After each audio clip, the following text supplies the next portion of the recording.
Einen wunderschönen guten Abend. Ja, jetzt sieht man mich. Ich freue mich, dass Sie alle da sind. Das ist jetzt mehr oder weniger der vorletzte Livestream in diesem Jahr. Es gibt am 8. Dezember noch einen und dann machen wir erstmal so ein bisschen eine Winterpause über Weihnachten. Und es geht neu los. Am 5. Januar ist dann der nächste Livestream, direkt natürlich mit Saisonbeginn. Also. Ich weiß nicht, ob ich kann an dem Tag. Schatzi. Also. Es gibt keinen, der einen so gut unterbrechen kann und aus der Rolle bringen kann, wie unser Sam.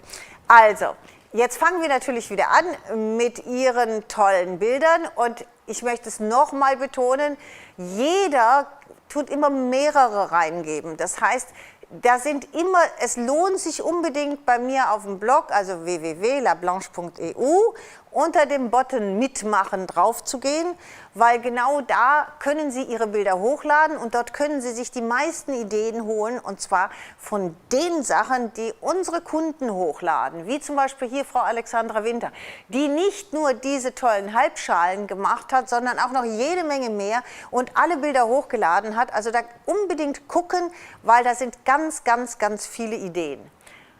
Und das nächste, ja, auch Frau Angela Thiessen, das ist unheimlich schön. Sie hat aber noch mehr und ich fand mal diese ganze Kombination, ja genau. Oh, wenn man sich ist das schön, mal ne? anguckt, da hat sie Oder wirklich... ist das rot? Was? Ist Magenta oder rot? Das ist rot. Das ist richtiges Rot, okay. Sam. So, jetzt konzentrier dich mal und lass mich mal bitte einmal reden. Also, das ist eine komplette Kollektion und auch da hat sie die meisten Sachen nochmal einzeln fotografiert, hochgeladen. Okay? Also da lohnt es sich auf jeden Fall zu gucken und da bekommt man auch viele gute Ideen. So, ja, Frau, das ist natürlich unheimlich schön. Sehr, sehr und da schön. kommt jetzt gleich noch etwas, das ist jetzt schon mit dem Reispapier Wien gemacht, mit dieser tollen Torte. Gefällt mir extrem gut, auch mit diesem Country Grün, allerdings jetzt mehr mit Lasur gemacht und dieses Beige. Also das heißt, das Country Grün ist mehr in den Vertiefungen. Also es gibt ja immer die Unterschiede, man kann die Vertiefungen dunkel machen und oben hell machen, man kann es auch andersrum gestalten. Und hier ist es halt so rumgestaltet und es gefällt mir sehr, sehr gut. Richtig schön, sage ich jetzt mal, nostalgisch sieht das aus. Aber da kommt gleich noch ein sensationell anderes Bild, was auch schon mit den Reispapieren gemacht ist. So, ja, sie hat natürlich ohne Ende hochgeladen. Wir zeigen auch noch einen zweiten Kranz. Also alles Kränze vom Feinsten, sehr üppig, sehr groß, wunderschön, ob sie stehen, ob sie hängen. Jetzt zeig mir den anderen. Da ist der Wahnsinn, der andere Kranz. Oh nee, hast du den nicht hochgeladen? Nee, ich habe zweimal das gleiche. Okay, unbedingt gucken. Da gibt es noch einen Wahnsinnskranz, wo die Kugeln runterhängen vom Kranz von der Mitte. Und da hat sie also ganz viel die Kugeln runterhängen lassen und hat natürlich nur die schönsten Kugeln genommen, also richtig die ganzen tollen, ausgefallenen Glaskugeln, was natürlich wahnsinnig wirkt. Sieht fantastisch aus. Also lohnt sich enorm da mal zu gucken. All die Kränze und die ganze Dekoration, die Gabriela und Liv Antonucci da aufgebaut hat. Einfach sensationell. Ja, und Herr Ruther, der hat diesen tollen Kranz auch nicht nur jetzt, sage ich jetzt mal, auf so einen kleinen Höckerchen drauf gemacht, sondern er hat ihn auch einmal stehend fotografiert mit dem Weihnachtsmann in der Mitte. Auch total schön, also in den braunen Cognac-Tönen, gefällt mir auch sehr gut. Ja, das musste ich einfach machen, weil ich fand das so toll. Also so, ja, geil. Oder? Ist das nicht genial? Das ist ja der Hammer. Ja, ich habe gesagt, das ist so einfach und geil. Also das ist einfach nur toll. Nur aus diesen Zahnrädern diesen ganz einfachen Tannenbaum zu machen. Das ist also richtig so ein Steampunk-Tannenbaum. Ja, Finde ich toll, einfach die Idee, super schön.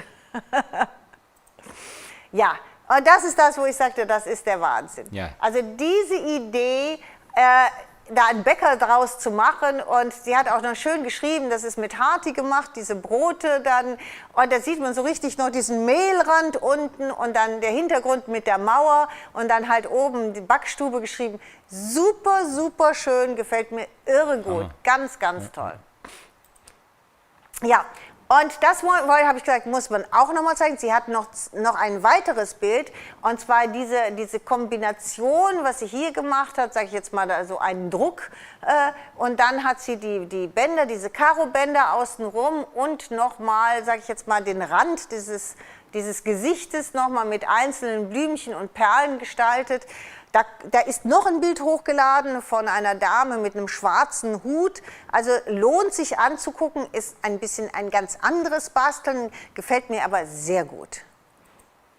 Ja, und das finde ich auch sehr schön von Frau Bräutigam, und zwar diese ganz, sag ich jetzt mal, diese ein bisschen pure Dekoration auf einem weißen Lackmöbel, die Harlekin-Sachen draufgetan und dann dieses schöne kleine Kistchen gemacht. Mit den Bändern? Das ist mit den Bändern gemacht, ja, ja. Aber mir gefällt halt dieses Pure da dran, dieses nicht zu üppig, nicht zu opulent, sondern ganz pur, einfach eine sehr schöne Deko. Ja, und Frau Lisi Bach hat diesen Kranz gezeigt. Das ist so sehr schön hoch mit den Ketten, die Kerzen, ich weiß nicht, die hatten wir vor 1-2 Jahren mal.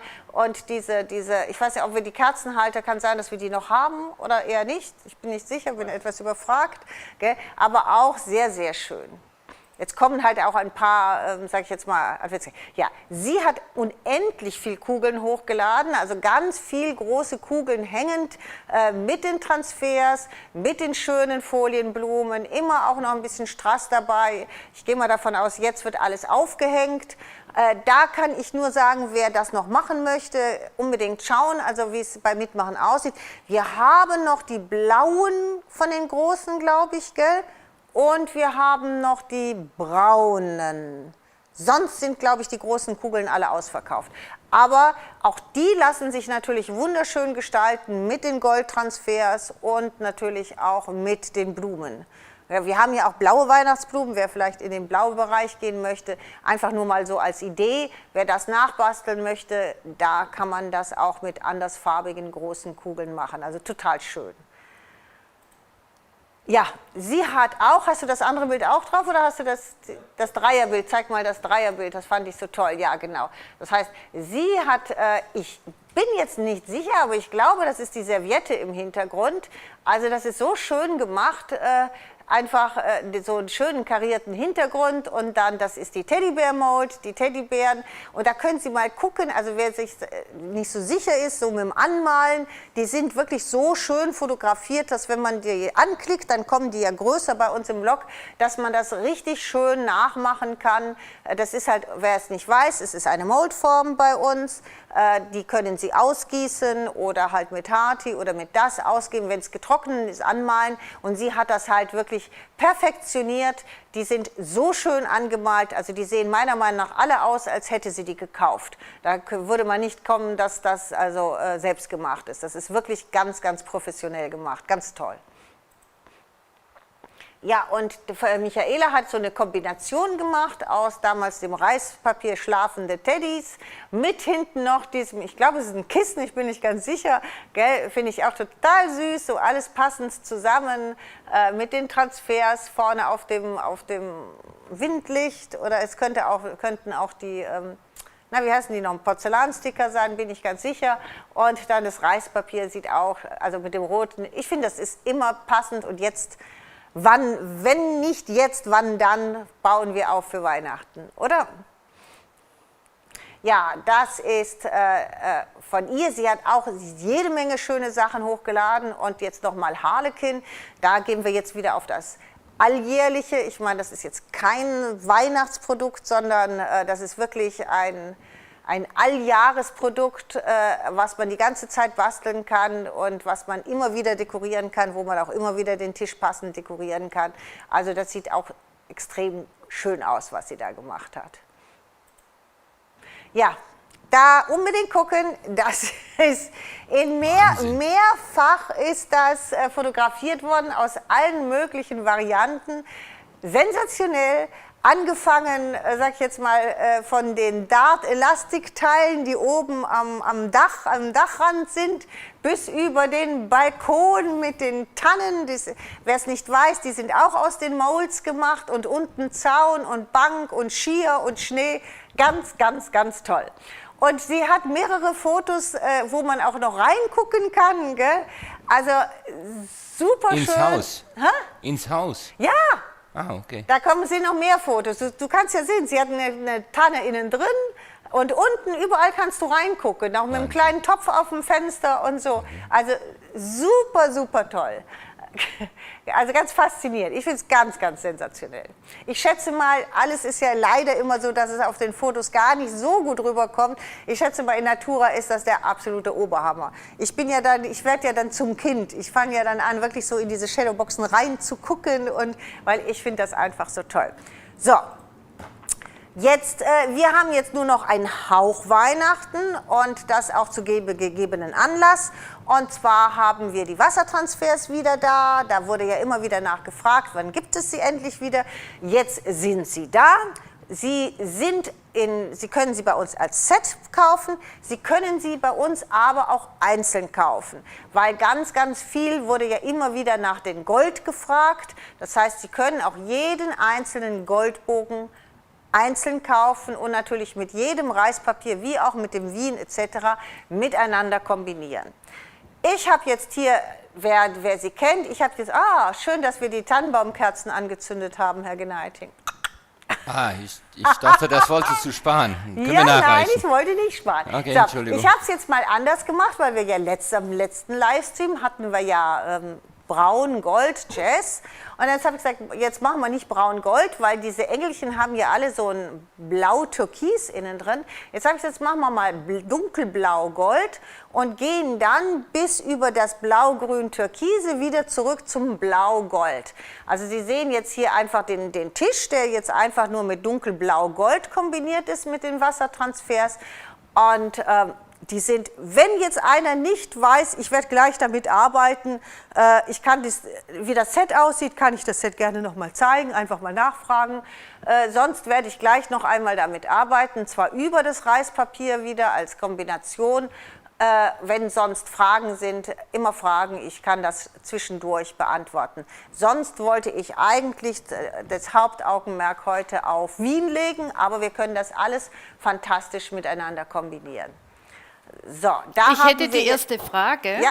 Mit welchem Lack kann ich die Transfers fixieren?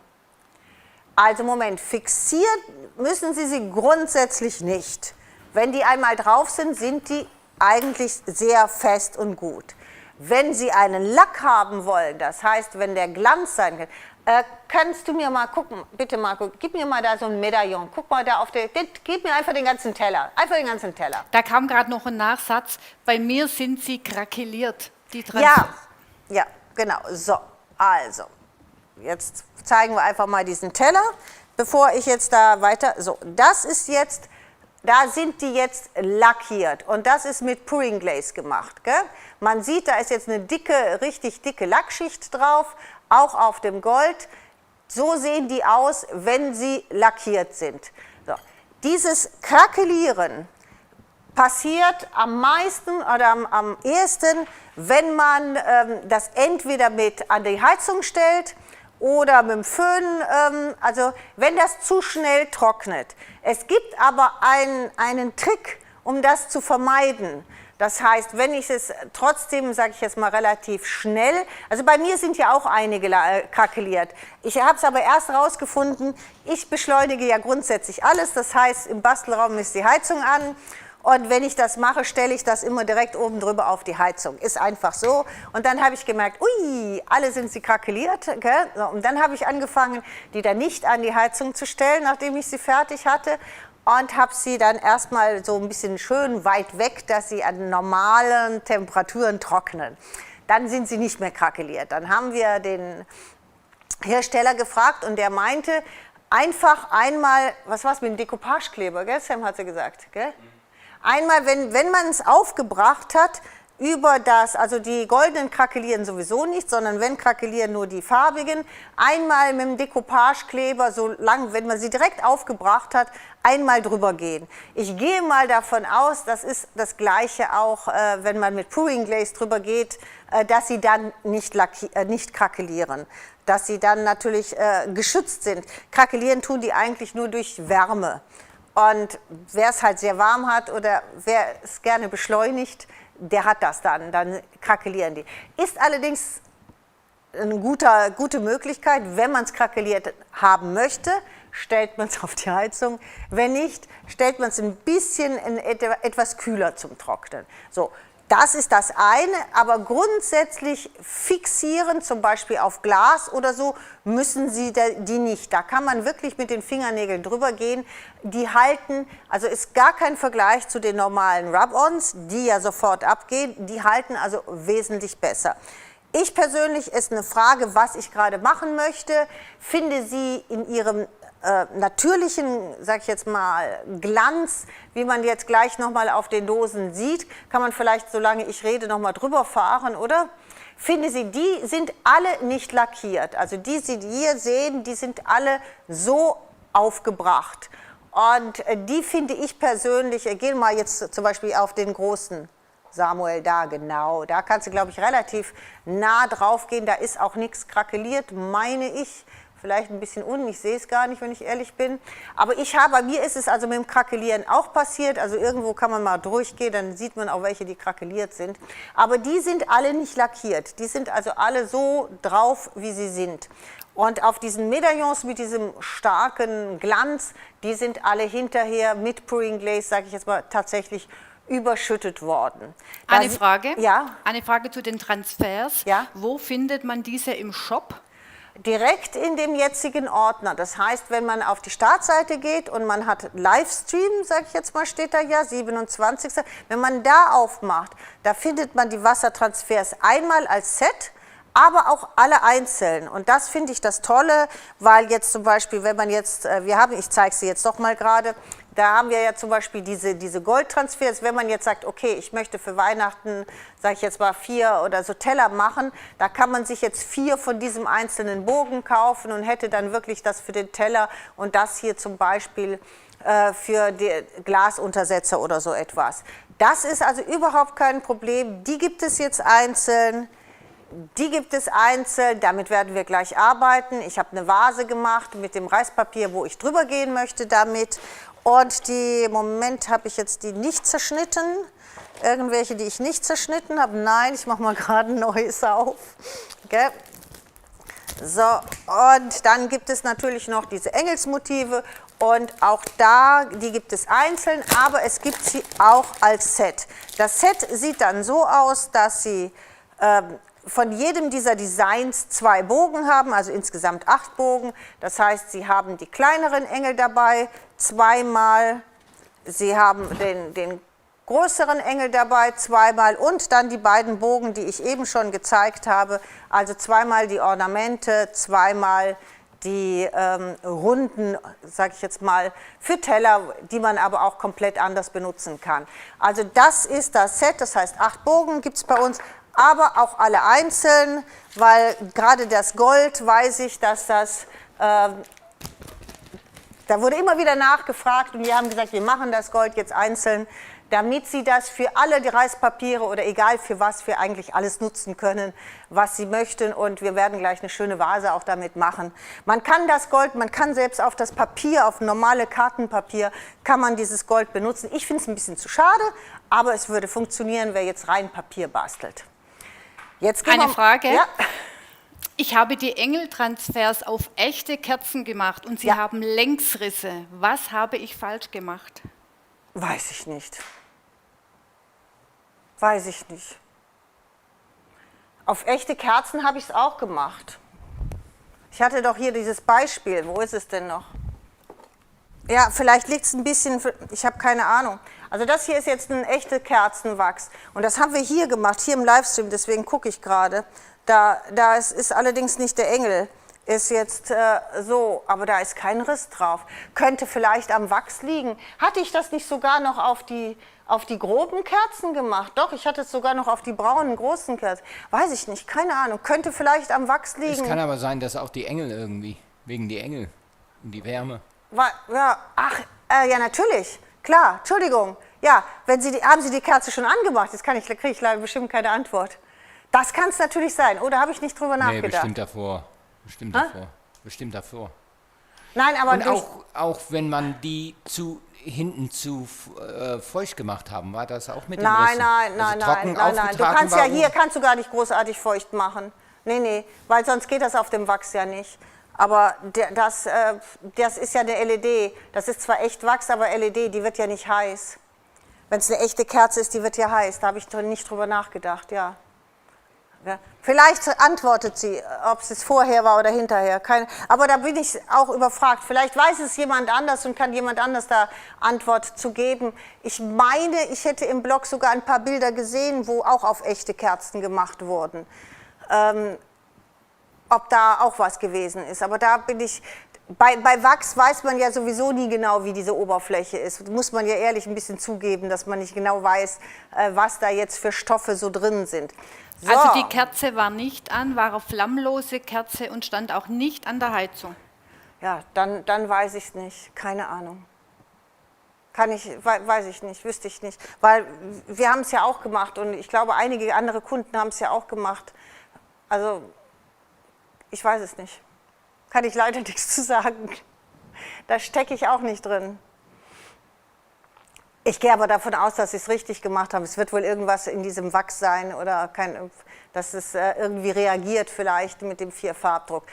Vielleicht, wenn die Kerze noch da ist, vielleicht mal irgendwo mal das Gold aufbringen, ob das auch so reagiert. Weil dann ist es auf jeden Fall irgendwas in dem Wachs. Weil wir haben ja das Gold überall drauf gemacht und es hat funktioniert, ohne dass es gerissen ist. Vielleicht mal kriegen wir da nochmal eine Rückmeldung, das wäre ganz lieb, weil dann weiß man selber ja, dass man einfach sagen muss, dass das nicht funktioniert. Ich habe keine Ahnung, oder dass man es ausprobieren muss, bei welchen Kerzen es funktioniert oder nicht. So, jetzt haben wir mal, wie Sie sehen, den Baum, wie ich eben gesagt habe, kombiniert mit Blau, mit Grün-Blau. Wir haben mal Pfauen reingesetzt. Und Blumen und immer wieder auch das Gold und diese Engelchen, weil die halt diese Farben haben. Hier haben wir das mit den auf Styropor-Medaillons gemacht. Wir haben sie auf unsere ovalen, haben wir die noch, Sam?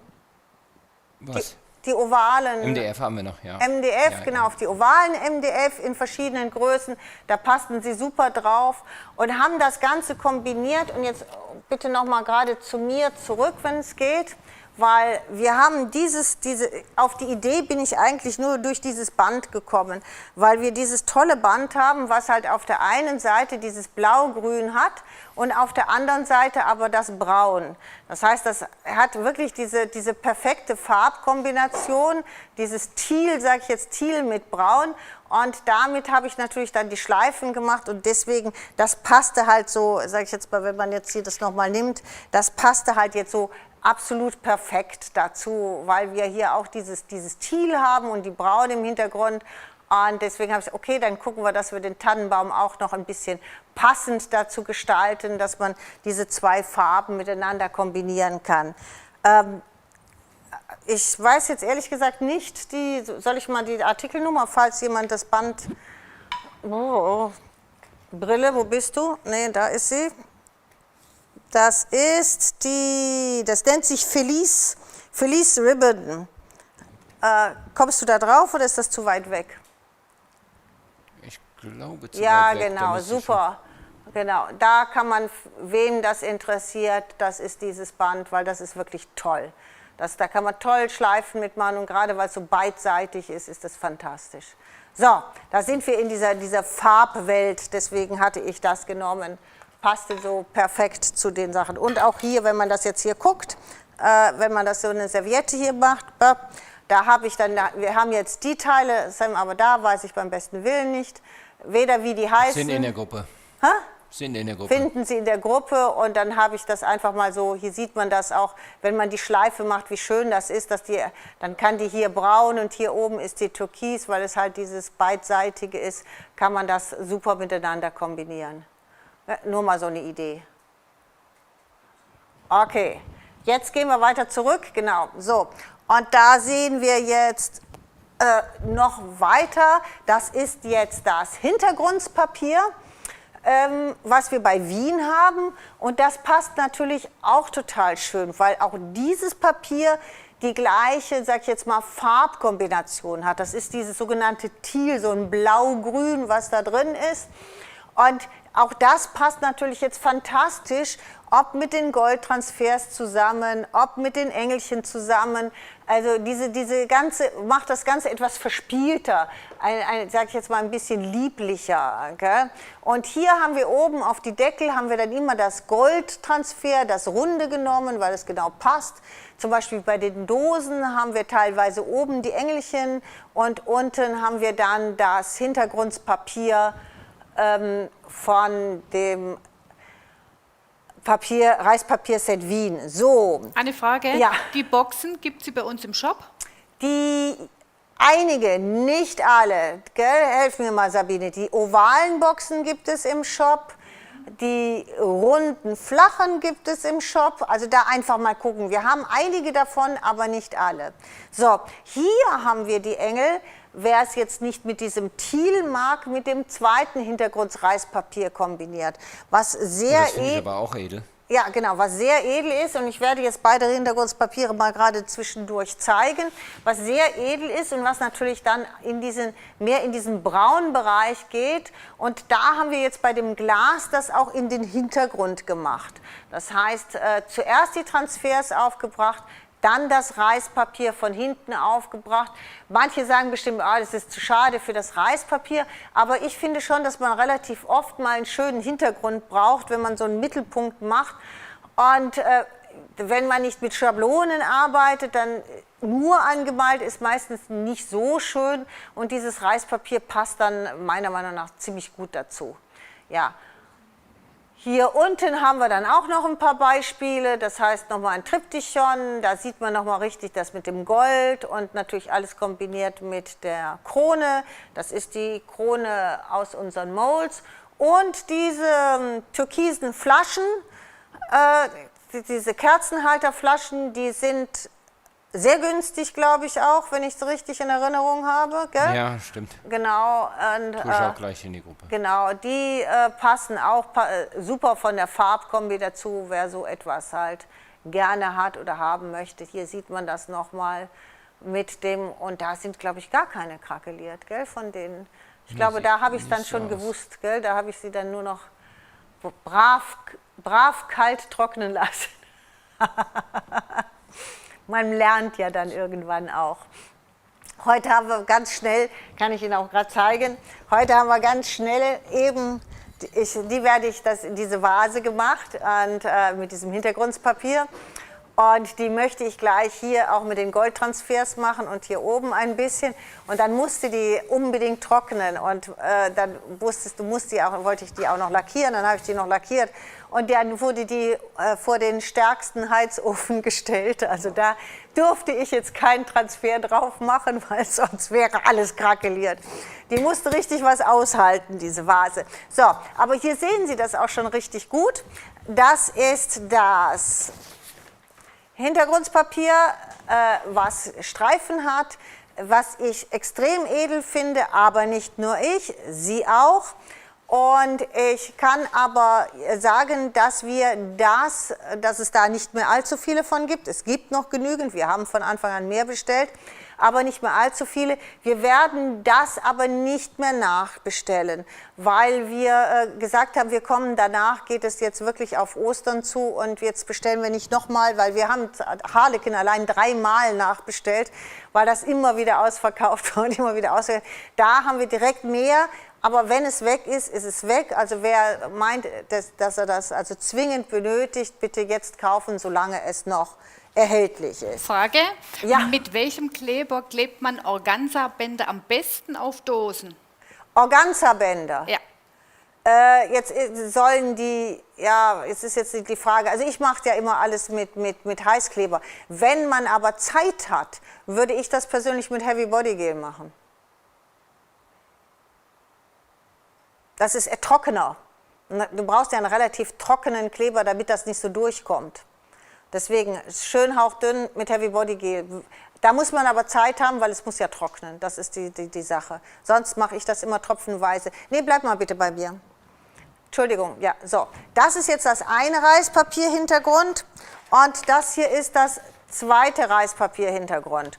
Und das hier ist das, wo Sie eben die Beispiele gesehen haben. Das ist natürlich prädestiniert, weil Sie hier diesen riesen helle Fläche haben, um da etwas drauf zu machen. Das heißt, Sie haben immer einen schönen Hintergrund und können grundsätzlich in der Mitte etwas drauf machen. Das heißt, da könnte man ganz toll solchen Engel machen oder keine Ahnung, was man halt will. Da gibt es ist ja auch ein zeitloses Motiv, was man irgendwie machen will. Wenn man einen schönen Hintergrund braucht, wo man immer etwas in die Mitte setzen will, ist dieses Papier wirklich auch prädestiniert. Und da habe ich auch noch eine Vase gemacht. Da werden wir gleich auch noch mit weiterarbeiten.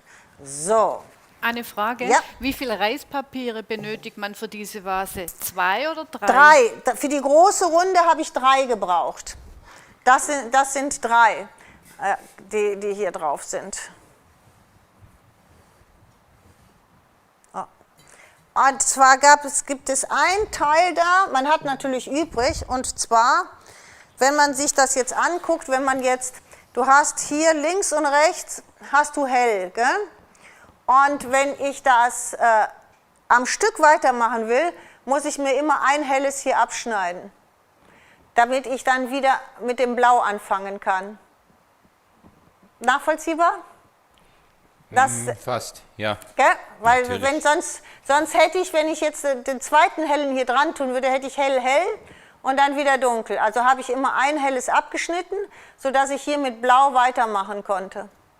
Das ist so jetzt so als komplett, sage ich jetzt mal, und so wurde wurde immer eins, und so konnte ich es dann fortlaufend, sage ich mal, rund machen. Eine Frage, Ja. Muss man zuerst mit Bonding Primer streichen? Das ist eine Glasvase, habe ich nicht gemacht. Ich bin mit dem Keramikkleber draufgegangen. Also diese Vase ist jetzt wirklich nicht perfekt, weil wir haben sie wirklich rucki-zucki gemacht. Die musste mal eben ganz schnell gemacht werden. Da ist zum Beispiel auch ein bisschen der Streifen zu dunkel, aber ist egal. Einfach deswegen. So, was wir gemacht haben, wir haben hier eingeschnitten und hier unten eingeschnitten. Ich habe lediglich, weil ich gesagt habe, da an der dicksten Stelle, was gerade ist, die Blumen schneide ich nicht ein. Von da habe ich eingeschnitten, hier habe ich angefangen zu kleben und dann habe ich die, kann man von oben vielleicht besser sehen, gell? Und dann habe ich die gefaltet, also mehr übereinander. Nee, hier, Entschuldigung. Oder ich kann es auch so machen. Ne? So, hier kann man das immer sehen, dass diese einzelnen Streifen dann hintereinander übereinander gesetzt wurden. Okay. Oh. Okay.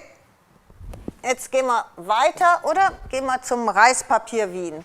Das kann ich auch gleich noch mal zeigen, für die, die nicht wissen, wie das aussieht. So, das ist jetzt das Reispapier Wien, was man eben auch schon beim Mitmachen ab und zu gesehen hat. Und natürlich ganz toll in Kombination mit unseren fantastischen neuen Dart-Sachen.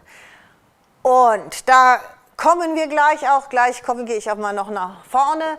Da sieht man jetzt schon das erste Tablett mit unseren, einmal die kleinen Tellerchen. Kommst du da irgendwie dran? Die sind ja, Gleich, ich komme im Moment nicht dran. Okay, die sind sowas von süß, aber da ist zum Beispiel das große Tablett. Natürlich kann man das auch hängen, aber ich finde es wirklich extrem dekorativ als Tablett. Und es ist auch so gemacht, ich gehe jetzt gleich nochmal dahin, wenn du an das kleine Sideboard bist, dann gehe ich dahin. Das ist jetzt mehr oder weniger, würde ich sagen, ein Bilderrahmen, könnte man auch als Tablett benutzen, aber da finde ich schon eher, dass das mehr so wie ein Layout ist, wie ein Bilderrahmen. Ich habe eine Frage zu ja? dem Pfau. Kann man den irgendwo noch bekommen? Moment, Den weiß ich großen nicht. Pfau? Sind die jetzt beide verkauft oder ist der eine noch da, Sam? Das kann ich jetzt nicht sagen. Also eine von den, wir haben zwei, einmal in den Weihnachtsbaum und einmal in den, Also wir haben da zwei links Pfauen. daneben. Genau, wir haben zwei Pfauen. Wir haben einmal den Pfauen im Baum und wir haben diesen Resinpfau. Da muss man noch mal drauf. Geht das denn? Ich bin dabei. Bist du dabei? Genau. Dass man da noch mal drauf geht und dann kannst du bis zur Ende der Sendung kannst du sagen, kann er oben gucken und dann kann er Antwort geben. Welche? Ich weiß das von die. Hä?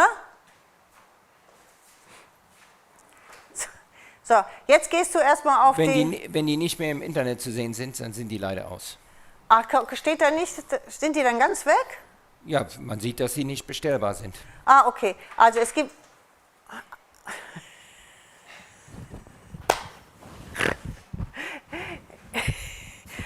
Jetzt, du interrupst mich hier. Okay, hier haben wir jetzt den einen Pfau, der ist wirklich sehr schön gearbeitet mit den Federn und Perlen obendrauf und dann Federn, so einen richtig schönen Federschwanz runter. Und dann gibt es diesen Pfau, der ist schon fast wie so eine Art Schale. Das heißt, diesen Pfau und dieser Schwanz ist wirklich geformt wie eine Schale, dass man da wieder irgendwas reintun kann. Also diese beiden Pfauen gibt es. Wenn die, wie Sam sagt, nicht mehr im Internet zu sehen sein sollten, dann sind sie ausverkauft. Aber da kann er gleich vielleicht noch mal gucken, da bin ich jetzt etwas überfragt, das kann ich nicht sehen. Ha? Wer? Der Baum. Der Pfau im Baum ist noch da und die anderen beiden gibt es nicht mehr. Okay, der ist noch da. Also der mit dem langen Federschwanz und den Perlen, der ist noch da. Der andere, tut mir leid, ist dann ausverkauft. So. Annette, nochmal kurz eine Frage. Ja. Welche Größe wurde bei den Triptychons verwendet? Wir haben beide Größen verwendet. Also das ist die kleine Größe Triptychon. Die man jetzt sieht, das ist die kleine Größe Triptychon. Und dann kommt mein absolutes ich bin verliebt in dieses Triptychon. Das ist das große.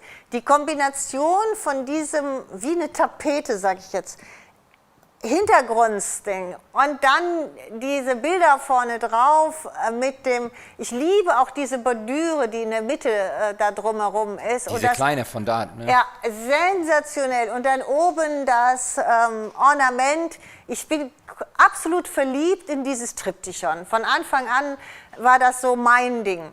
Und vielleicht sehen Sie es auch, ich habe jetzt hier mal nicht mit Pigmentfix gearbeitet, sondern ich habe hier mal wieder mit Wachs gearbeitet. Ich wollte jetzt nicht dieses stark goldene haben, sondern ich wollte auch das sollte jetzt alles alt aussehen. Deswegen ist da auch nicht so viel Strass drauf, sondern es ist alles ein bisschen auf alt. Die Seiten sind auch nur dunkel angemalt, da ist sonst nichts anderes, sondern es ist so wirklich so alt. Und ich finde es ganz toll. Ich finde, das ist das Teil, was man wirklich, wenn man so ein bisschen auf Nostalgie machen kann, was man mit ein bisschen Spitze und so jetzt die morbiden, ich bin nicht dazu gekommen, aber ich weiß nicht, ob Sie, wenn Sie einen Garten zu Hause haben und Sie haben vielleicht Hortensien, vielleicht auch die Rispenhortensien, die sind jetzt alle braun, ganz trocken draußen, man schneidet die ja nicht vorher ab, sonst kriegt man nicht so viel Blüten, sondern man sind jetzt alle. Aber jetzt kann man die abschneiden. Und wenn man die jetzt zum Beispiel ansprüht, mit Gold oder so und nicht komplett deckend sprüht und dann hat man diesen alten Touch da, was man damit kombinieren kann, mit ein bisschen Spitze. Hier könnte man auch so ein paar alte Kugeln, die nicht so richtig Gold sind, sondern so halb so dazu. Dann hat man dieses Nostalgische, da sterbe ich ja für, wenn das so richtig toll, ein paar wirklich alte Sachen oder so wie zum Beispiel so eine Mokka-Tasse dazu, das ist einfach, für mich ist es mein Ding, ich liebe so etwas, so dieses nostalgisch auf alt gemacht. Ich könnte mir auch gut vorstellen, ein Möbelstück mit diesem Streifenpapier oder so etwas, das müsste toll aussehen, gell? So, auch hier haben wir jetzt in diesem Runden, haben wir dieses Resin wieder drin und bevor ich jetzt gleich das Resin nochmal ausführlich zeige, das ist das. Das ist ein neues Resin, was wir haben, weil ich Probleme hatte mit dem anderen, wir haben ja auch das andere klare, ist ja immer die Frage, was man will. Wenn ich nur eine Oberfläche haben möchte, die dann wirklich glänzend ist, dann ärgere ich mich, wenn plötzlich irgendwo ein Schleier drauf ist. Und bei dem anderen habe ich ganz oft irgendwo vielleicht mal am Rand so einen Schleier gehabt, dass das nicht ganz klar war. Und das siehst du vorher nicht, sondern du gießt aus, du siehst nichts, dann lässt du es über Nacht trocknen und dann hast du es am nächsten Tag. Und ich habe mich dann geärgert. Und deswegen haben wir dann mehrere andere klare Resinqualitäten ausprobiert. Und das ist das Resin, was ich jetzt hier benutzt habe, das wirklich in 10 Stunden ausgehärtet ist. Und egal, was ich gemacht habe, auch egal, große Tabletts, die ich gemacht habe, nirgendwo ein Schleier, keine Luftblase, 1A ausgehärtet, wirklich, also absolut beste Qualität. Das ist jetzt bei uns im Shop. Weiß natürlich nicht, wie lange es hält, weil nachdem es freigeschaltet wurde, haben sie alle losgelegt, das zu kaufen. Wir haben aber schon angerufen und haben es auch nachbestellt. Also wenn es jetzt gleich weg sein sollte, Ruhe, kein Problem. Sobald das wieder kommt, schicke ich ein Newsletter raus. So, da sind wir sowieso beim Thema Newsletter. Das ist noch etwas. Also wir haben ein bisschen Probleme mit unserem Newsletter-Versender. Das heißt, wir kriegen immer mehr Rückmeldungen, dass bestimmte Kunden kein Newsletter bekommen. Wir werden das jetzt umändern. Das heißt, es wird demnächst ein neuer Newsletter-Versender geben. Und wenn wir Sie dann nochmal auffordern, vielleicht Ihre Adresse beim Newsletter, also andersrum, wenn Sie es abgegeben haben und Sie kriegen kein Newsletter von uns, bitte dann nochmal neu anmelden, weil dann haben wir einen neuen Versender und dann wird das hoffentlich endlich dieses Problem erledigt sein und dann funktionieren. Solange Sie ihn bekommen, müssen Sie nichts tun, Sie sind automatisch drin. Wenn Sie aber das nicht, dann bitte nochmal nachfragen. So, es wurde nach der Wachspaste Gold gefragt. Das ist die Wachspaste Gold. P4426 müsste das sein. Oh, wo soll ich das denn sehen? P4426. Dass du es nicht lesen kannst, weiß ich, deswegen sage ich es. Nee. Wir glauben dir, Sam. Glaub mir einfach. Wir glauben dir. Also ich sehe es hier nirgendwo. Ich hab's mir gemerkt. Du hast es dir gemerkt. Also Ja. Sam hat es sich gemerkt. Und wenn das nicht die Wachspaste ist, dann richtig schimpfen. So. Ja. Eine Frage zum neuen Resin. Ja. Ist da kein Föhn notwendig wegen Luftblasen? Also wir haben es nicht gebraucht. Da sind schön diese 2 Becher dabei, sie sind Spachtel, da ist Handschuhe dabei, umgerührt, ausgegossen. Wir haben es nicht gebraucht. Und es ist wirklich, wirklich der Wahnsinn. Du hast keinen Schleier. Ich gehe gleich noch mal zu 2, 3 Tabletts, da kann ich Ihnen das noch mal richtig zeigen. Das ist wirklich, da ist nichts zu sehen, das ist hochglänzend. Ich habe auch noch 2 Fragen zu dem Missals. Du? Da, Ja, ich habe eine bekommen. Kann man die bemalen, wenn die festgetrocknet sind? bemalen. Ob man ja, Gießharz klar, bemalen kann, war die natürlich, Frage, warum nicht? Ja. Ja, ja. Und, ich weiß nicht, ob du das kennst, aber es gibt ja diese Farben, die man da vorher reinmischt. Ja, das können Sie damit auch mal, die Pigmente. Sie können die flüssigen, es gibt extra für Resin Pigmente und Glitter und fragt mich nicht was alles, können Sie alles damit machen, geht. Das ist genau so ein Resin, was so richtig diese tolle Hochwertigkeit hat. So, ja. Noch eine Frage zum Ja. Resin. Reicht da auch die kleine UV-Lampe dafür? Da brauchen Sie gar keine UV-Lampe. Nein, nein, das bindet in 10 Stunden komplett ab. Da brauchen Sie keine UV-Lampe für. Das ist nicht wie das kleine von dieser UV-Kleber. Das ist kein UV. Genau, ist kein UV-Kleber, ist nicht, kein Kleber, wo Sie die UV-Lampe für brauchen, sondern das ist so ein Resin, was ganz normal an der Luft trocknet. Und jetzt haben wir Teller. Ja, jetzt haben wir die Teller, das sind aber die nicht ganz kleinen Teller, das sind die mittlere Größe, glaube ich. 14 mal 14, glaube ich. Und da kann ich auch direkt sagen, die kleinen Teller sind wieder da, richtig, Sam? Ein paar. Ein paar. ein paar. Die waren ja weg, die kleinen, weil ich fand die so toll. Ich kann doch jetzt mal da hingehen, oder? Kann ich da mal hingehen, Sam?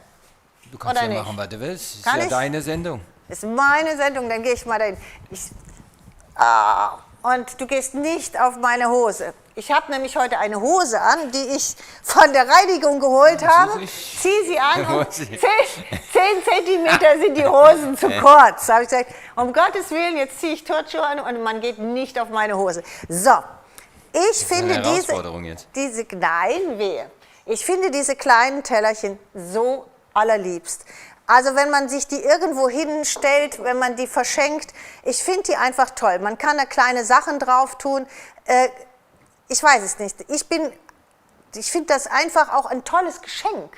Okay? Mal so ein kleines Teller in eine schöne Schachtel, vielleicht kann man die Schachtel sogar noch aus dem Wienpapier selber machen, schöne Schleife drauf, ist doch ein super Geschenk. Oder? Man kann die Rückseite, wenn man will, wir haben ja hier die Rückseite nur weiß angemalt, aber man könnte das jetzt zum Beispiel auch noch Gold an. Ja, die etwas größeren sind auch schön, Sam, aber ich finde die kleinen immer noch auch schön. Natürlich sind die auch schön, da sind die etwas größeren. Aber gerade dieses Kleine, finde ich, das hat einfach was. Und da könnte man wirklich so eine schöne Schachtel draus basteln, eine Schleife drum.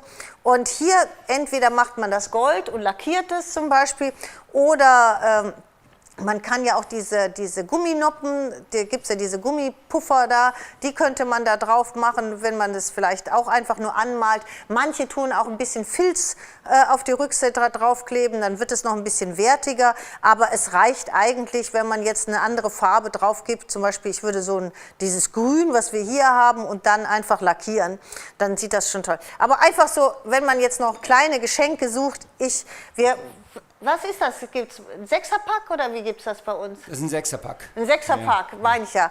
Und da kann man, ich finde sie einfach toll, kann man sie einzeln verschenken, man kann auch 2 so verschenken, aber ich glaube, das ist etwas, wo jeder sich drüber freut. Also ich habe sowas immer geliebt und ich werde es auch wohl immer noch lieben. So, jetzt gehen wir aber mal hier drauf, geht das? Genau, und zwar, weil ich ja gesagt habe, ich möchte das Resin noch mal zeigen. Wir haben ja jetzt hier, da kann ich, oh, jetzt merkt man, wie alt ich bin langsam, gell? Ja, und zwar gehe ich jetzt noch mal hier hin. Einfach mal, um dieses Tablett zu zeigen. Das hat eine tolle, wirklich Verarbeitung. Gut, wir haben hier gekleckst, gell? Aber das ist schon dieses feste weiße Holz auf der Rückseite. Das heißt, das tut sich auch nicht wellen. Das ist ja normalerweise das Dart, aber das wellt sich nicht, gell? Weil das vorher hier stabilisiert wurde. Man kann das hier auch sehen, da ist eine Holzunterlage hier darunter. Deswegen ist das ganz stabil, ganz fest. Und jetzt muss ich mal schauen, muss man mir mal sagen, ob das spiegelt jetzt schön. Ganz klar, spiegelt. Ja? Ja, ja. Und ich glaube, man kann gut sehen, dass hier nirgendwo irgendein Schlieren ist, dass hier keine Luftblase ist, gar nichts. Und das ist natürlich jetzt fest, da kann man wirklich was drauf servieren. Und wir haben jetzt auch noch mal dieses hier gemacht, gell? Das ist wieder mit dem Hintergrundpapier. Und ich finde das einfach sensationell, oder? Also das finde ich auch, das ist nicht nur ein toller Deko, wenn man hier jetzt eine Kaffeetasse drauf tut oder so, gell? Oder jetzt auch, bin ich wieder bei meinen kleinen Tellern, oder jetzt zum Beispiel so 2 kleine Teller. Oder also die Resin an sich ist wahrscheinlich jetzt ausverkauft. ja, gut. Es ist schon nachbestellt. Habe ich gesagt. Das kommt, deswegen nein. Es kommt ja wieder. Keine Panik, es kommt wieder, genau, es kommt wieder. 3-4 Tage. Und ja, genau, das dauert nicht lang. Es ist noch rechtzeitig vor Weihnachten, damit man Geschenke machen kann. Aber Eine Frage zum Resin, ist es lebensmittelecht? Muss ich gleich mal lesen, habe ich nicht Wenn gelesen. es einmal abgehärtet ist, auf jeden Fall. Ja, eigentlich schon, aber manche schreiben es nochmal extra drauf. Habe ich noch nicht gelesen, müsste ich gleich mal lesen. Oder Sabinchen, ich gebe dir das gleich zum Lesen. Gell? Gell? Nein, aber nochmal, ich finde es einfach toll. Also muss man doch sagen, sag ich jetzt mal, diese Tabletts so gemacht und eine Kaffeetasse drauf oder diese kleinen Tellerchen drauf. Das ist doch ein Hingucker auf dem Tisch. Das ist ein Hingucker auf jedem Sideboard. Ja, Sam liest es jetzt. Ich glaube mir nur ja nicht meine Brille, Sam. Noch eine kleine Frage. Ja. Kann man das Resin auch in die Molds gießen? Kann man das? Ja, natürlich. Aber muss ich jetzt ganz ehrlich sagen, das finde ich ein bisschen zu schade dafür. Weil das ist ja ein Resin, was hochglänzend und klar ist. Und das ist ja so nicht, wenn es in den Molds ist, weil die Molds sind niemals so glatt, damit das so klar ist. Also dann hat man wieder eigentlich das Matte, was man dann übermalen müsste, damit der Glanz rauskommt. Also dafür ist das Resin wirklich zu schade. Das sollte man, also gerade wenn man es so... ist einfach dann teuer im Vergleich zu einem Resin, der nicht hochglänzend ist. Ja, Genau deswegen so. sage ich jetzt, zu schade. Ja. Ist es so. Das sollte... Darf ich nochmal? Ja. Wie viel Resin braucht man für das große Tablett? Also wir haben ausgegossen. Wir haben genau 2 Packungen gehabt und haben ausgegossen. Aus diesen 2 Packungen 1, 2, jetzt muss ich da mal gehen, die 2 Tabletts, das 3, dann haben wir ausgegossen das hier, ist ja auch groß, 4, 5, 6, 7. Die Hintergrundpapier ist So, ausgekocht. also das haben wir noch ausgegossen, das ist ausgegossen, das ist ausgegossen und die 2 Pakete sind nicht leer.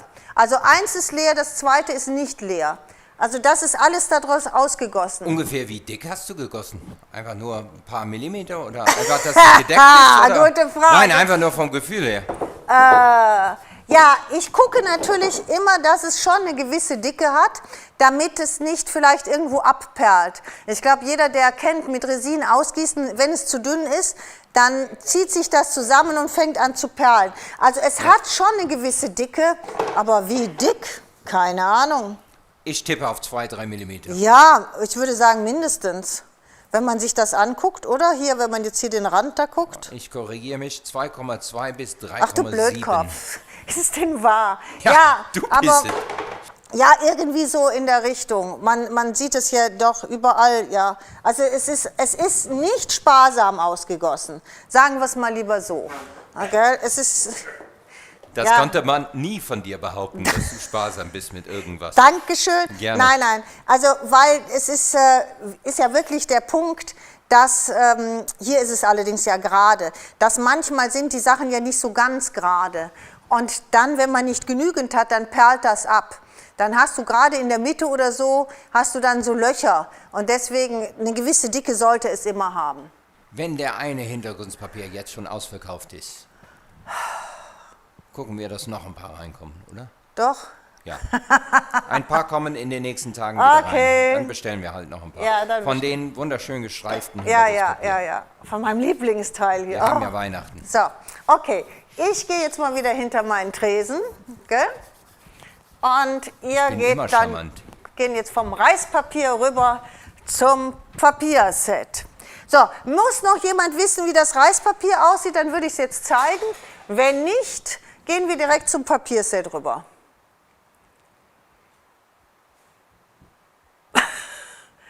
Sabine? Das wäre sehr schön zum Papierset. Super Sensation. Okay, was jetzt? Zum Papierset.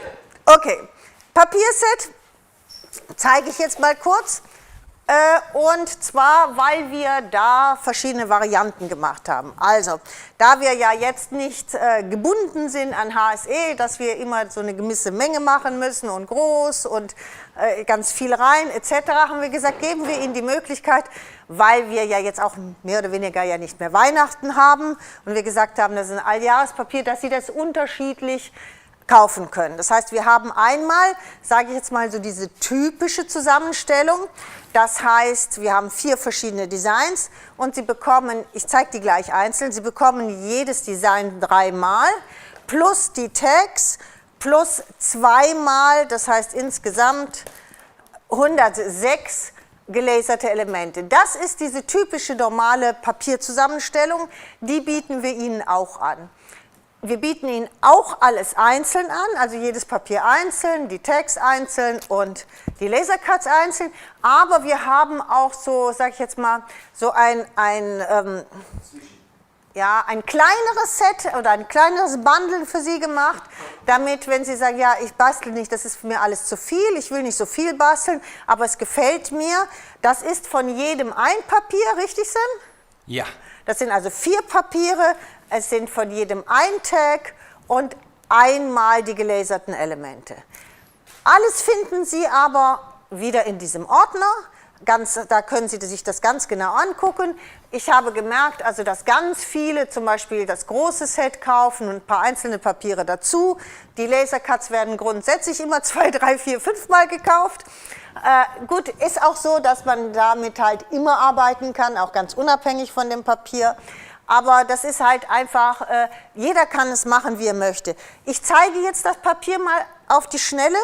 Die gelaserten Elemente, die werden wir gleich noch hier sehen. Die zeige ich jetzt nicht großartig ausführlich, weil wir ja gleich damit basteln. Außerdem sehen Sie sie jetzt auf allen, sage ich jetzt mal, gebastelten Teilen. Was ich Ihnen nur gerade noch zeigen möchte, ist halt einfach die Papiere für jeden, dass er es genau sieht. Aber wir haben auch ein Video bei YouTube, wo wir das auch noch mal genau zeigen. Da können Sie das auch noch mal sehen.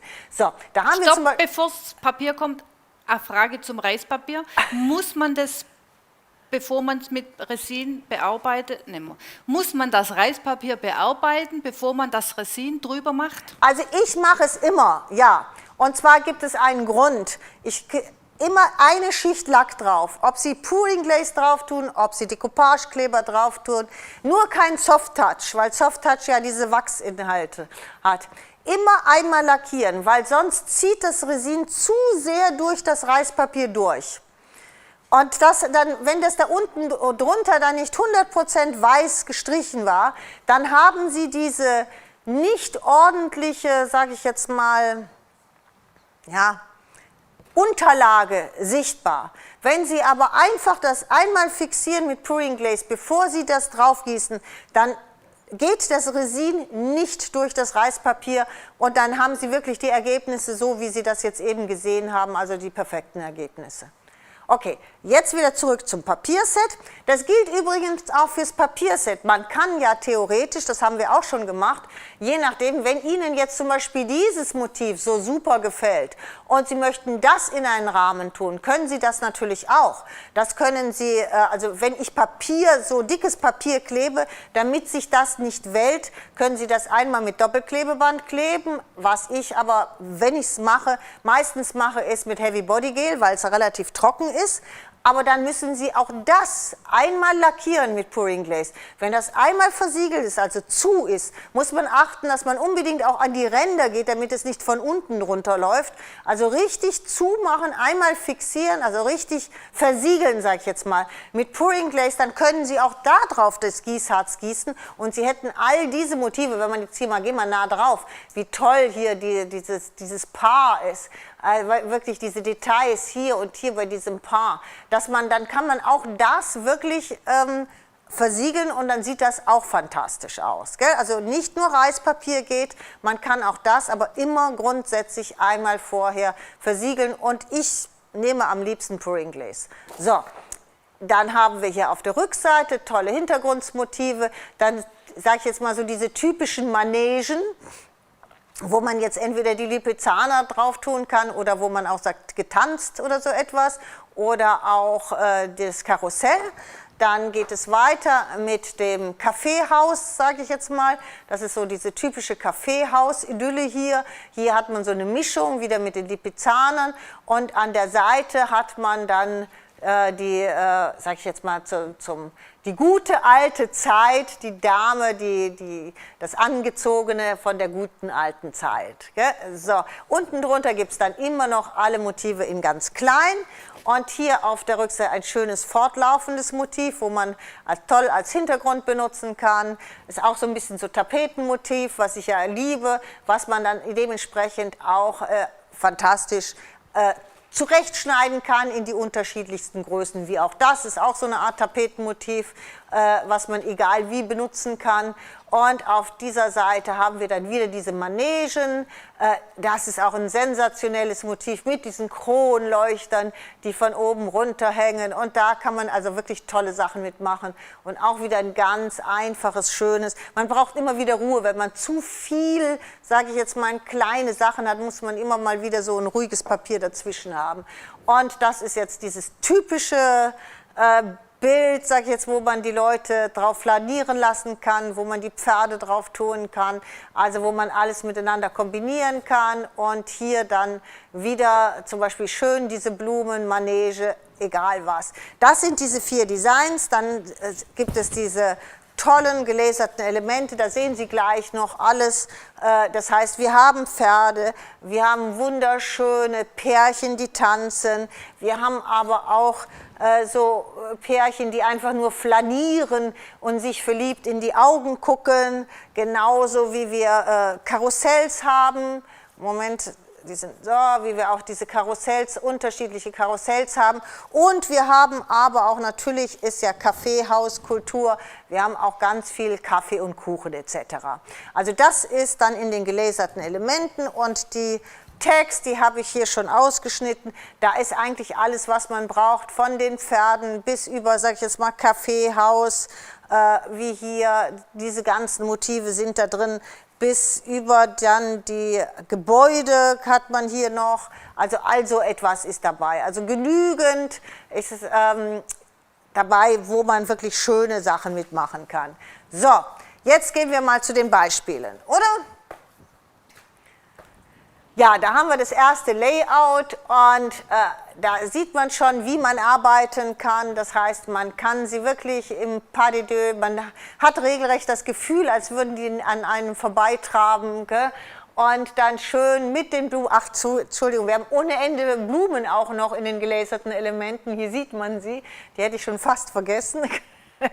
Also kann man so kombinieren. Rechts sehen Sie dann mal wieder das Hintergrundpapier, dann sage ich jetzt mal die Dame mit dem Kaffee und Kuchen. Das ist zum Beispiel, fände ich, eine schöne Einladungskarte zum Nachmittagskaffee oder so. Ich habe hier zusätzlich noch mit dem Krinkelband gearbeitet und zwar einmal mit dem Krinkelband und einmal, ach, wie heißt jetzt die Spitze? Sam, helft mir. Valentina, glaube ich, ja. So, das ist das Krinkelband, was mal eben so eingeblendet wurde.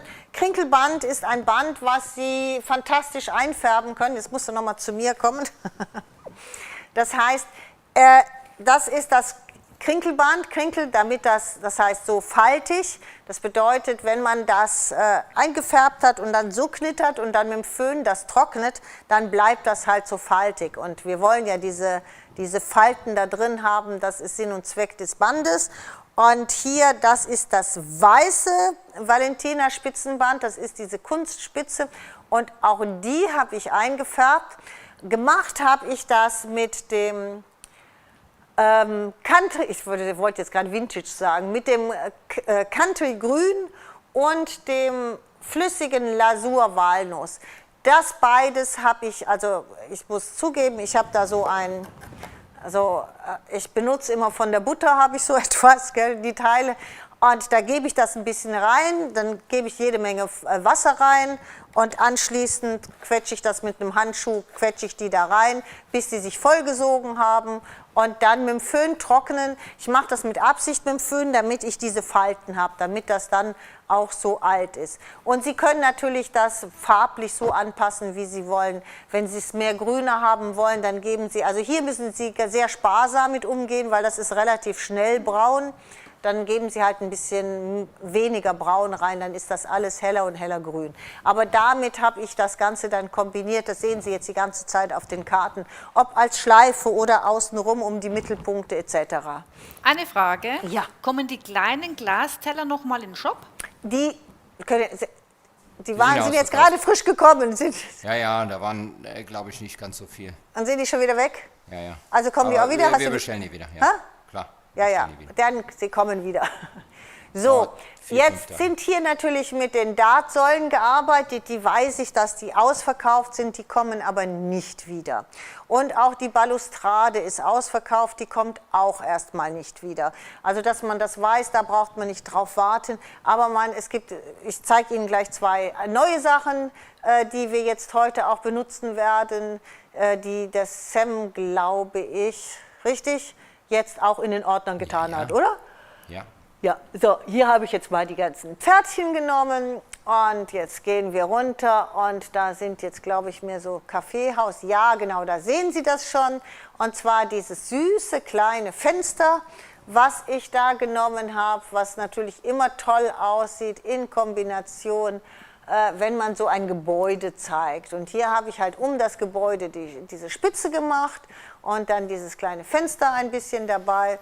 Und auch das Fenster ist im Grunde genommen genauso angemalt wie die ganzen Dart, sag ich jetzt mal, Sachen, die wir eben gesehen haben. Das ist alles mit Country Grün angemalt, alles mit Walnussbraun lasiert und dann nur mit Wachs. Also hier ist kein Pigmentfix genommen worden, nur mit Wachs. Was man hier so ab und zu mit dem Glitter sieht, da habe ich so ganz einen Hauch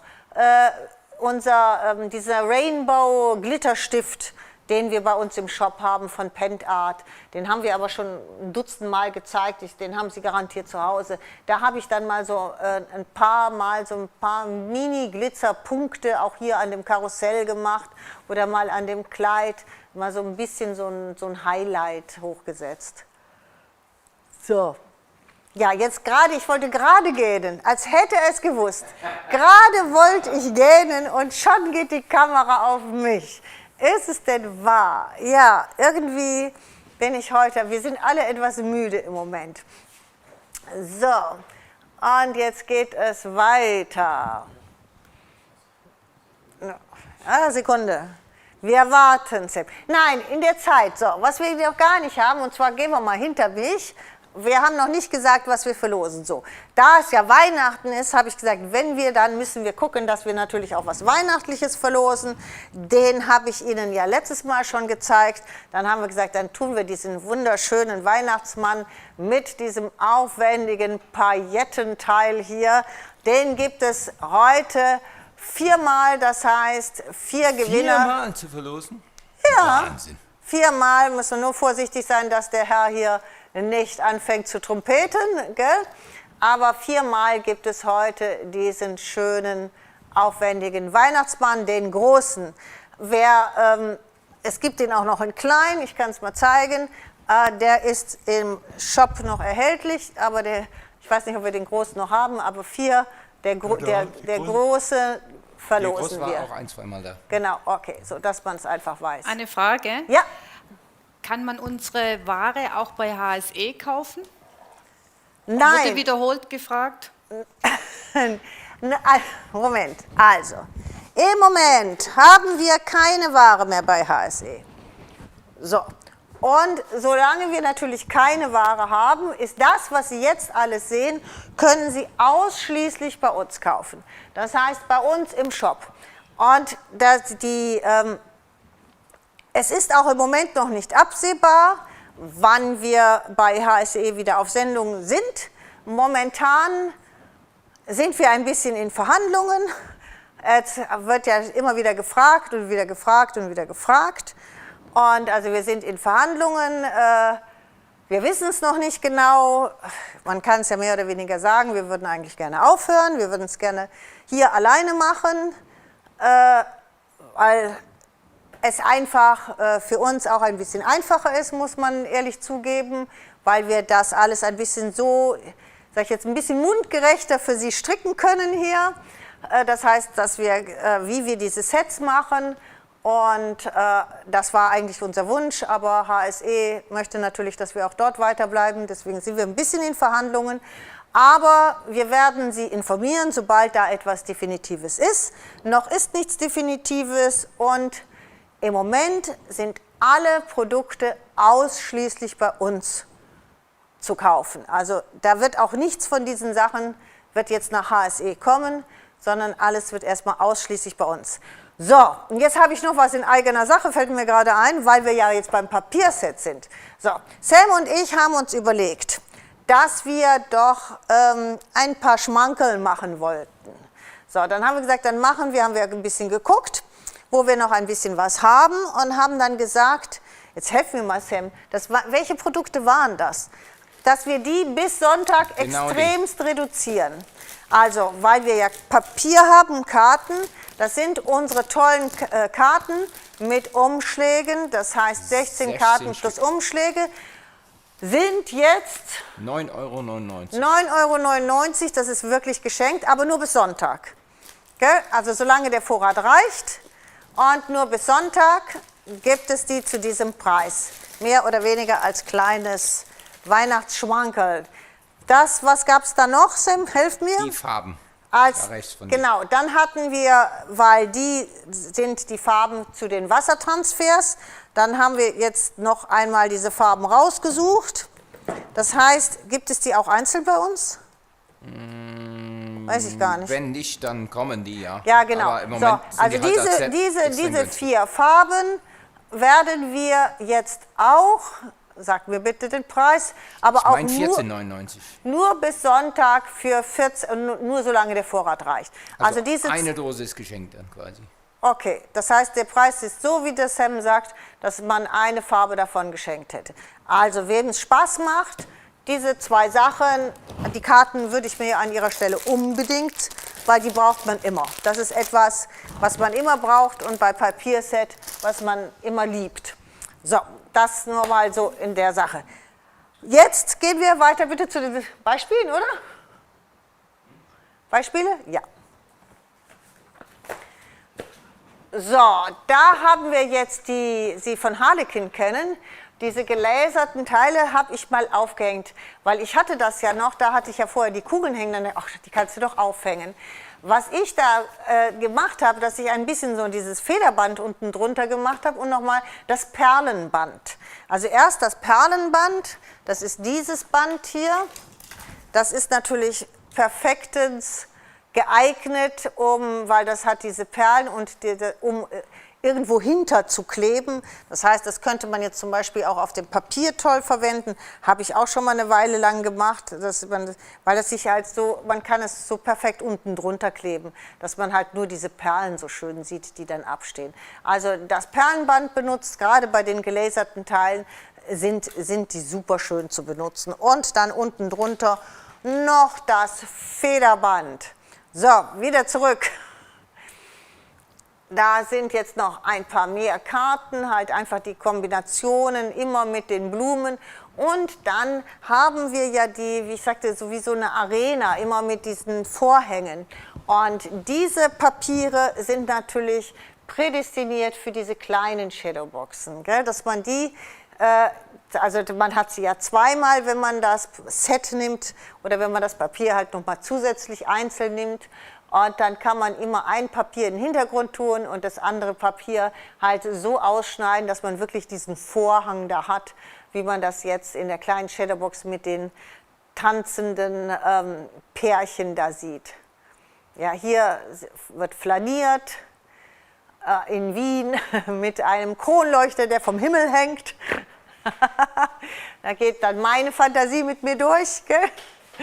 Aber ich finde es einfach schön, muss ja nicht alles so 100% Natur sein, gell? So passt das doch unheimlich gut, weil die Kronleuchter sind halt einfach nur schön.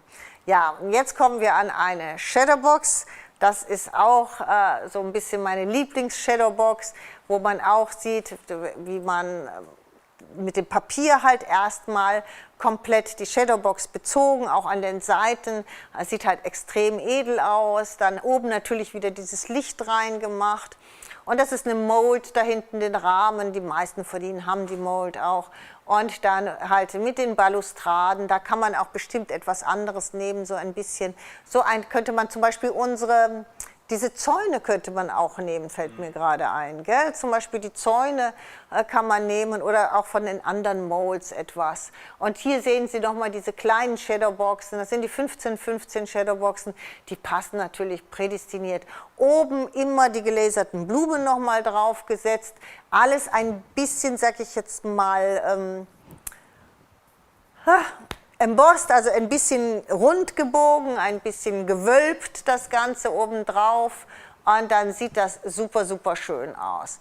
Und auch hier rechts bei dem, was ich auch auf Instagram gepostet habe, bei meinem Walzerabend da rechts, dem Opernball, da ist zum Beispiel von innen komplett einmal mit den Blumen ausgestaltet und da habe ich halt diese gelaserten Elemente, also die Blumen, ich muss mal gucken, ob ich glaube, ich hatte das zu Hause aussortiert. Ja, hier muss ich mal ein neues aufmachen. Ich hätte eine Frage zum Porto. Porto frei ab 50 €, nach Österreich gilt es da nicht? Nein. Also der Porto nach Österreich ist relativ teuer, also um einiges mehr als auf die Rechnung schon steht. Deswegen haben wir so eine Mischkalkulation und sie bezahlen grundsätzlich etwas weniger Porto, als wir zahlen. Allerdings, da gibt es dann keinen Porto frei, weil Österreich ist halt weit weg, scheinbar.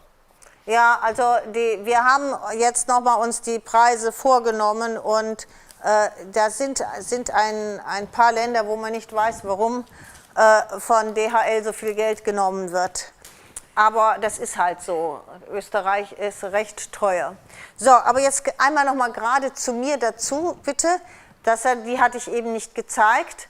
Das heißt, hier sind die gelaserten Elemente, die Blumen. Wir haben die in langen, da sind natürlich, wie man eben schon gesehen hat, auch so runde dabei. Aber diese langen, die habe ich immer in der Mitte der Länge nach durchgeschnitten und dann habe ich die an den Rand gemacht. Und deswegen braucht man da nicht so viele, hat aber diese tolle Wirkung, wie bei der Shadowbox eben zu sehen ist, dass halt der ganze Rand so außenrum mit den Blumen bestückt ist. So, wieder, sind wir fertig? Wir sind durch. Dann können wir ja mal basteln, oder? So, sollen wir zuerst mal mit dem Papier basteln oder sollen wir zuerst die Wassertransfers einmal auf die Vasen machen? Ich habe die Papiere hier, wenn es kein Aufschrei dagegen ist, würde ich sagen, machen wir ein Layout mal gerade. Das ist ja auch nicht so, dauert auch nicht so lange, das geht relativ zügig und dann können wir gucken, wie wir weitermachen. Okay? So, was ich jetzt hier gemacht habe, ist eine von unseren normalen Shadowboxen. Dann wir haben diese Schnellrahmen hier, das sind diese Schnellrahmen, habe ich diesen Schnellrahmen da drauf getan und da sieht man, dass hier überall so ein kleiner Abstand ist, hier innen, weil diese Shadowboxen nicht ganz 30-30 sind, sondern so einen halben Zentimeter, genau hier so einen halben Zentimeter steht da über. Und dann habe ich auf diesen Schnellrahmen dann auch noch diese Dart 4 Stück draufgetan, dass das so verziert, muss man nicht. Es reicht auch, wenn man eins oben macht, ist nur eine Idee. So. Eine Frage. Ja? Mit was überziehe ich eine Gipsfigur, damit sie glänzt wie Porzellan? Ja, das ist das, was ich immer mache mit dem Gießen von Pouring Glaze. Das heißt, geh noch mal bitte, dass ich das gerade ausrichten kann. Sonst ja, so ist gut. Oder muss ich näher dran gehen? Nee, so ist, glaube ich, gut. So. Ich gieße immer mit Pouring Glaze. Dann sieht das wirklich aus, wie wir eben das gezeigt haben, die Medaillons. Das bedeutet, Sie tun sich etwas wie so eine Art Tupperdose oder so etwas unten drunter, nehmen das Objekt, also diese Gipsfigur, gießt das Pouring Glaze da drüber, das tropft dann unten ab, wenn möglich. Die Gießfigur entweder auf einen Ständer stellen, was mit Silikon ist, wo das wirklich runtertropft, dass es nicht festklebt, oder vielleicht hängen. Wenn es machbar ist, sie zu hängen, dann bitte hängen. Das und dann wirklich mit dem Pouring Glaze übergießen. Und das, was dann natürlich runtertropft, wieder zurück in die Dose. Also das ist nicht, dass es weg ist, sondern dann einfach wiederverarbeiten. Und ich übergieße das meistens zweimal. Also nicht nur einmal, sondern meistens übergieße ich das zweimal. Und dann haben Sie wirklich diesen dicken Goldglanz, diesen dicken Hochglanz da drauf. So, was ich jetzt gerade mache, ist diesen Mini-Abstand, der hier ist, mal dieses altgoldene Band draufkleben.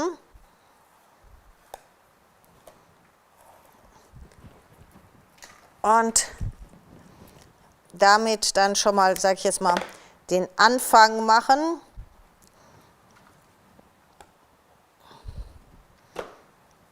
Weil gerade diese Abstände sehen eigentlich ziemlich gut aus immer. Und das macht was. Wenn man sowieso schon so viel Ornamentik außenrum hat, sieht das ziemlich toll aus. So.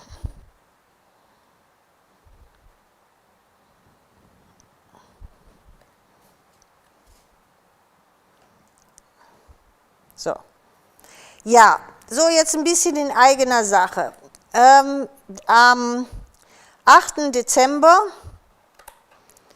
bin ich noch nicht ganz durch mit dem, was ich machen werde. Wenn aber jetzt von Ihnen irgendein Wunsch besteht, was Sie unbedingt mal gerne sehen würden oder nochmal sehen würden, sagen wir mal so, weil Sie das vorhaben, aber nicht sicher sind, wie das geht oder sonst etwas, dann können Sie mir gerne schreiben. Gell? Am besten an www.lablanche.eu oder auch mal dem Marco sagen, der ja jetzt den Telefon immer ist. einfach mal so sagen, was man so gerne noch mal sehen kann. Also ich würde sagen, Krakelltechnik oder so haben wir ja jetzt alle durch, haben wir ja mehrfach gesehen. Aber wenn man, keine Ahnung, vielleicht noch mal sehen will, einen Spiegel oder einen gedeckten Weihnachtstisch oder sonst irgendetwas, keine Ahnung. Wenn Sie irgendetwas unbedingt noch einmal sehen müssen oder sehen möchten, sage ich jetzt mal, weil Sie sich da unsicher sind oder sonst etwas, schreiben. Ich muss es nur vorher wissen, damit ich mir ein bisschen was hier zurechtlegen kann dafür. Und dann können wir das gerne noch mal machen. Also ich denke jetzt einfach daran, das sieht toll aus, finde ich. Gell? Denk einfach daran, wenn Sie vielleicht Geschenke machen möchten oder so etwas und sich was ausgedacht haben und sich unsicher sind, das zu machen, weil vielleicht dann, keine Ahnung, Sie Angst haben, dass Sie einen Fehler machen oder sonst irgendetwas. Eine Frage, ja. sorry. Wann kommt mal wieder Steampunk? Steampunk kommt, die Lasercuts sind bereits da. Aber wir wissen noch nicht genau, wann wir sie machen. Sie müssen von unserer Seite mal ein bisschen, wir haben ja jetzt Saisonbeginn nächstes Jahr. So, wir werden jetzt wir haben jetzt Wien als Papierset und Harlequin also 2 Papiersets gehabt, die nicht weihnachtlich sind. So, jetzt geht es eigentlich auf Weihnachten und die meisten, gehe ich jetzt mal von aus, die meisten unserer Kunden werden zwischen Weihnachten und Neujahr halt diese Sachen hier basteln. So. Und dann kommt ja schon Ostern. Das heißt, die nächste Saison, im Januar gibt es Oster- oder Frühlingspapier.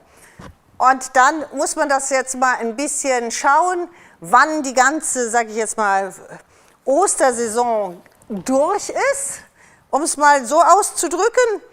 Und dann gibt es das nächste. Und dann war bei mir in meinem Kopf eigentlich das Steampunk geplant.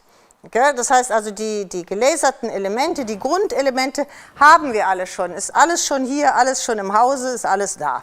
So. Und dann muss man gucken, okay, da sagt man zum Beispiel, dann kommt Steampunk. Und dann überlegt man sich, ja, was kommt danach? Auch das haben wir schon. Gell? Und dass man einfach so bauen wir das Ganze auf, dass man dann so überlegt, wie kann man was ihnen anbieten, dass das auch stimmig ist und schön hintereinander präsentiert werden kann. Und keine Angst, es kommt Steampunk. Ganz viele Wünsche wären für den 8.12. der Spiegel. Doch, Spiegel? Ja, gerne. Okay, dann schauen wir mal, ob wir da auch etwas Glasmäßiges besorgt bekommen. Sonst macht man das am besten mit so einem Schnellrahmen. Das haben wir ja auch schon öfters gemacht. Einfach so einen Schnellrahmen, da ist das eigentlich immer relativ gut gemacht, weil man da das tolle Glas hat. So, habe ich hier nicht mein Prägeteil irgendwo? Doch, da, ich wollte doch gerade sagen. Doch irgendwo auch mein Prägezeugs hier. Kommen noch mal neue Molds?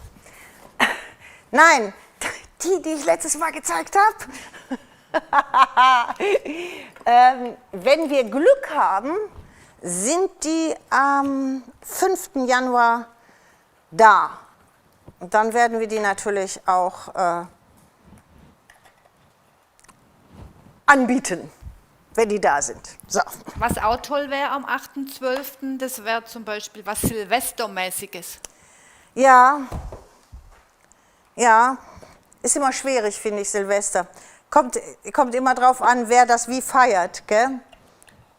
Ja, wir haben ja schon mal so Silvester, aber vielleicht fällt mir da noch was ein, was man kurzfristig machen könnte. Weil das ist ja nicht, man macht ja an Silvester kein Reispapier oder so etwas. Da muss man sich so ein bisschen was gucken, vielleicht fällt mir was ein. Aber vielleicht, wenn Sie selber eine Idee haben, auch mir schreiben. Gell? Ich bin jetzt nicht eine, die jetzt nur noch vor Ideen sprüht, also manchmal brauche ich auch Hilfe, gell? Also auch da. Gerne mir schreiben. Gell? So, jetzt habe ich jetzt ja wie eine Arena, hier oben habe ich jetzt das Pferd und jetzt muss ich gucken, was ich hier unten mache. Wenn ich ehrlich bin, würde ich gerne hier unten von den Blumen etwas machen, die hier schon sind, aber dann vielleicht ein bisschen so, die sind alle unterschiedlich. Ja genau, so ein bisschen so einen Rand da unten machen. Das mache ich jetzt erstmal. Ich biege die immer einmal, aber man kann das, glaube ich, gut sehen. und werde die dann mit den kleinen Spulen. Wenn da jemand schreibt eine Idee für Silvester, sag mir das. Aha, aha. Spiegel, Spiegel, Spiegel. Ja, da machen wir nochmal einen Spiegel, ja. Nee, da können wir auch, müsste ich mal schauen, da könnten wir auch mal überlegen, ob mir da, wir haben ja schon mal Spiegel gemacht, so einfach nur Spiegel auf alt, dann haben wir schon mal Spiegel mit Schablonen gemacht. Da könnten wir, sowas könnten wir nochmal machen. Wir können aber auch Spiegel, haben wir auch schon mal gemacht, mit Reispapier. Gell? Könnte man sich überlegen. Aber ich glaube, wenn man wirklich da reingucken will, dann ist ein Spiegel mit Schablonen am besten. Gell? Mit Schablonen und schön auf alt gemacht. Haben ja eh tolle Bordüren, tollen Rahmen drum. Könnten wir auch mal ein bisschen gucken. Wir haben ja genügend schöne Molds. Ach, das sieht so ein bisschen aus wie so, wie sagt man da, wie bei einer Soufflöse, gell?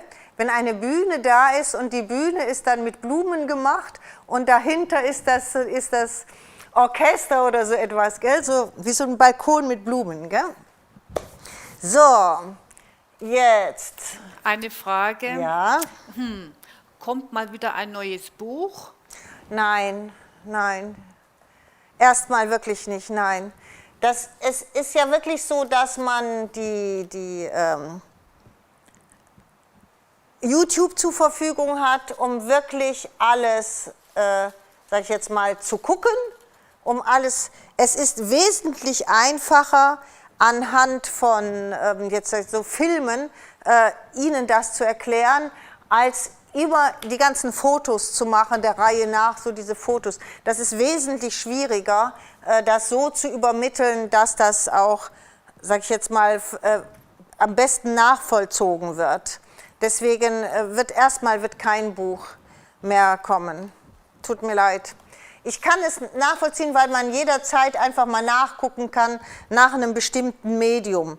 Aber es hat sich im Grunde genommen an diesen Medien, die wir ja schon in dem letzten Buch alle vorgestellt haben, hat sich ja nicht so viel getan. Da ist jetzt nicht so, dass man sagen kann, oh, da sind jetzt ganz, ganz viele neue Sachen dabei. Das ist ja nicht so, gell? Eine Frage, welche Farbe wurde bei dem Rahmen verwendet? Das hier ist auch dieses Country Grün, also dieses Grün hier und dann wieder diese Lasur. Und dann einfach nur das Goldwachs. Ist überall eigentlich das Gleiche. Ach nee, ich habe hier noch was anderes drauf gemacht. Genau, deswegen sieht das ein bisschen anders aus. Ach, wie heißt denn das? Das ist ein grünes Wachs. Wie heißt denn das? Das hat so einen komischen Namen. Doch, wie heißt das? Schildkrötengrün, genau. Dieses Schildkrötengrün habe ich hier, bevor ich das Gold gemacht habe. Deswegen sieht das hier, sehen Sie diesen Glanz an diesem Rahmen, da, jetzt kann man das gut sehen. Deswegen sieht das hier ein bisschen anders aus. Das ist jetzt kein Gold, was hier glänzt, sondern das ist dieses Schildkrötengrün. Entschuldigung, hat jemand sehr gut hingeguckt. Eine Frage zu dem Rahmen, ist es der Do-it-yourself-Rahmen? Ja, genau der ist das, ja. Wie wird denn der zusammengebaut? Das hier, einfach ineinander gesteckt. Die haben hier so diese so Vorsprünge und hier ist diese Einbuchtung. Die werden einfach nur ineinander gesteckt. Das ist total simpel. Der ist noch nicht mal geklebt. Der ist auch nur übereinander gesteckt und dann einfach da drauf geklebt. So, jetzt muss ich aber hier mal schauen, dass wir hier mal zu Potte kommen, damit wir das andere noch hinkriegen. Hier wollte ich jetzt so eine richtige, ja genau so eine, wie sagt man da, wir lassen sie hintereinander. Wir lassen sie hintereinander reiten. Gell? Eine Abteilung bilden. Manchmal habe ich sie ja nebeneinander gemacht, jetzt mache ich sie hintereinander. So, das erste mit einem Moment, 3D-Pad. So, ich muss auch noch mal gleich ganz zum Schluss, habe ich vergessen, sehe ich gerade hier ein Körbchen zeigen. Und zwar habe ich von Frau Baumann, also nicht nur ich, sondern auch der Sam und die Tochter, Moment, so einen schönen Korb bekommen. An der Seite wollte ich unbedingt zeigen, weil der ist auch komplett selbst gemacht. So, und den zeige ich auch gleich, den habe ich hier hinter mir liegen. Wir machen das gerade zu Ende und dann zeige ich den, müssen Sie mal gucken, denn das sind auch meiner Meinung nach tolle Geschenke, was man da so machen kann. So, die lassen wir jetzt die beiden nebeneinander und dann müssen wir noch zwei, die dahinter gehen, nebeneinander. Dann nehmen wir den, das ist ein bisschen ein älterer Herr, das ist der Oberreitlehrer. Er sollte zwar an erster Stelle, aber jetzt kommt er an. Bisschen weiter hinten. Ja, oder? Das sieht doch schon gut aus. Und jetzt kann man sich noch überlegen, ob man sagt, okay, dann stellen wir jetzt aber noch welche dahin, die zum Beispiel zugucken. Gell? Oder hier so ein bisschen so an der Seite, hier, da. Gell? Dann würde ich jetzt... Ja, die setzen wir dahin, an die eine Seite und die andere. Eine Dame von Ihnen hat geschrieben, die gute alte Hans-Moser-Zeit. Und ich weiß jetzt nicht, wer sich daran noch erinnern kann, aber ich kann mich sehr gut daran erinnern, weil das waren diese tollen Schwarz-Weiß-Filme mit dem Hans Moser. Und das ist wirklich wahr, gell? Das ist also, da muss man schon ein gewisses Alter haben, um das noch zu kennen. Aber das war wirklich eine ganz, ganz tolle Zeit, die gute alte Hans-Moser-Zeit. Ja, heutzutage sieht man nur noch Krimis und Blut und alles schlimm und schlecht. Aber so diese schönen Sachen wie so Hans Moser, mit dem ganz eigenen Humor, sowas gibt es leider nicht mehr, gell? Sowas, was einen schmunzeln lässt. Oder? Das ist doch schön, oder? So, jetzt heben wir das mal hoch, drehen das mal um und zeigen das mal. Das ist jetzt wirklich nicht schwierig, das ist schön, einfaches, nettes Basteln. Das ist, ist von einer Mold von uns. Das ist auch eine Rahmenmold und einfach, das sind von den Tags. Und ich finde, das Ganze hat jetzt richtig was, man hat das Gefühl richtig, dass man da so reinguckt. So richtig was Dreidimensionales. Gell? So, jetzt haben wir mal ein schönes Layout gemacht. Wir können nachher gerne auch noch eine Karte machen. Aber jetzt gehen wir, weil ich nicht weiß, wie die Zeit ist. Hä? Halbe Stunde, würde ich doch jetzt mal sagen, gehen wir doch mal hier drauf, was ich vorhatte zu machen. Und zwar würde ich das gerne hier machen. Und zwar mit den Goldtransfers. Jetzt habe ich mir noch gar nicht so richtig Gedanken gemacht, inwiefern ich das hier mache. Ich wollte die Blumen eigentlich gerne so lassen, würde aber gerne hier oben Gold haben und auch ein bisschen hier unten Gold haben. Und hier oben ist, glaube ich weiß nicht, ob das zu viel wird. Ich meine, das ist zu viel. Hier oben, glaube ich, könnte man eher die hier nehmen. Und man darf ja jetzt nicht vergessen, dass das hier oben auch sich nicht nur nach da biegt, sondern auch noch so rum biegt. Da würde ich dann keine zu großen Stücke nehmen, weil sonst wird es echt schwierig. So, jetzt muss man überlegen, man kriegt ja das hier schon nicht gebogen, wenn man das jetzt wirklich hier so sieht, kriegt man ja schon nicht gebogen, aber ich möchte es gerne gebogen haben. Und dann muss man sich jetzt überlegen, wie man das macht. Und ich probiere jetzt mal was. Ich habe das jetzt eingeschnitten. Ich glaube, Göttchen, ich mache das ganz anders. Ich weiß jetzt nicht, ob das funktioniert. Müssen wir halt einfach mal probieren. Eine Frage. Ja? Die Antikpaste von Pentart, gibt es die nicht mehr? Doch, die haben wir doch. Die haben wir. Antikpaste gibt es in allen, in Gold, in Umbra, in Weiß. Ja, das probiere ich jetzt. Ich glaube, das ist gar nicht verkehrt. Oder kann man das so, dass man jetzt das hier so rund macht? Das heißt, wir nehmen das jetzt hier weg. Göttchen, ist es denn wahr? Folie. Na, da.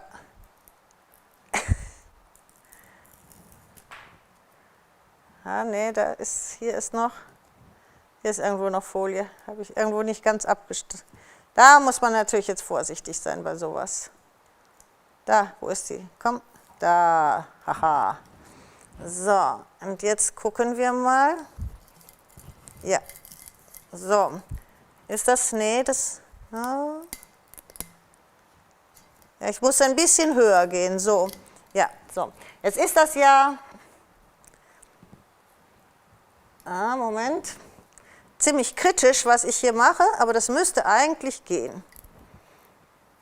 Das heißt, ich gehe hier so rum, mache das natürlich jetzt auch mit Ihren Lieblingsschwämmchen, gell? Nicht nur ich liebe die. So, ja, genau. Jetzt muss ich mal ein bisschen gucken, dass das durch diese ganze, ja, genau, oder? So, und jetzt machen wir eins nach dem anderen da drum. Wo habe ich die zweite Hälfte? Da mache ich jetzt aber auch das hier innen weg. Kann man das sehen, wie ich das mache? Ja, das sind halt immer so Sachen, wenn man um so verschiedene Biegungen gehen will, hat man bei den Wassertransfers schon eine, ja, wie soll ich sagen, ist etwas leichter, sage ich jetzt mal, als bei den normalen. Jetzt muss ich nur ich weiß nicht, warum ich so schwierig habe, diese Folie hier zu finden. Da. Und jetzt setzen wir das hier wieder an, damit wir an beiden Seiten, jetzt drücke ich hier ein bisschen, da bin jetzt ein bisschen, glaube ich, zu weit nach da. Durch diesen nassen Schwamm, gehe ich da drüber oder nicht? Ja, komm, gehen wir da drüber. Durch diesen nassen Schwamm drücke ich mir das jetzt, dieses Papier, da dran und kann, glaube ich, normalerweise sollte man zwar ein bisschen warten, aber kann das schon relativ zügig herunternehmen. Ein bisschen, ja, oder? Ich habe da den schönen Rand. Hinterher würde ich natürlich hier oben drauf dann mit dem Pigmentfix machen. Dann habe ich, aber das sieht gut aus. Eieiei. Also so schön dezent hier, gell? Das sieht gut aus, wenn man hier guckt. Es glänzt bei Ihnen mehr, man sieht nicht so viel, außer relativ viel Glanz, gell? So, dann machen wir das. Das, was ich jetzt hier innen rausschneide, kann man natürlich auch noch für andere Sachen nehmen, kann man für sich vielleicht überlegen, ob man da noch was anderes mitmacht, aber auf keinen Fall wegwerfen. Gell? Ich schneide das jetzt hier ein bisschen sauberer aus, eigentlich nur, damit das Papier mir nicht im Weg steht. Und ich habe jetzt natürlich extra etwas Kompliziertes genommen, damit man einfach auch mal sieht, welche Möglichkeiten man da hat, was man da wirklich alles machen kann. So, jetzt muss ich gleich mal meinem Schwämmchen neu Wasser einhauchen.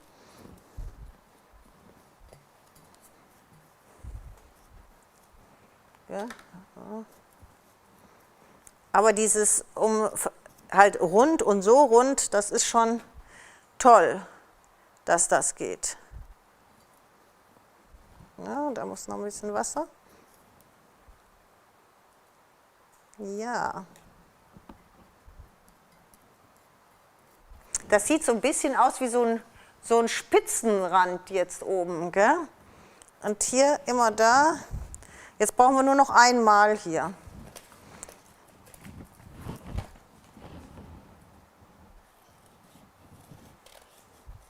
Und dann kann man sich natürlich überlegen, was macht man unten? Man könnte jetzt theoretisch, ich zeige es jetzt mal, geh mal nach unten bitte, man könnte jetzt theoretisch auch nur so leicht hier unten machen, nur so ein bisschen. Aber unten würde ich persönlich jetzt ein bisschen mehr machen als da oben.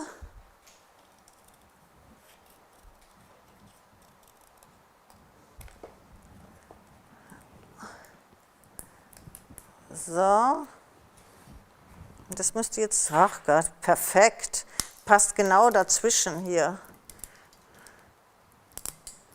Muss man nichts stückeln. Eine Frage? Ja? Wie nass muss der Schwamm bitte sein? Triefen oder nur ganz leicht? Man sieht es, ich habe den einfach in Wasser gelegt. Das ist Normalgröße. Der ist jetzt, hat sich einmal vollgesogen. Aber man sieht, also da muss man schon richtig rausdrücken, damit man was rauskriegt. Gell? Also der trieft jetzt nicht. Hier läuft jetzt kein Wasser runter. Gell?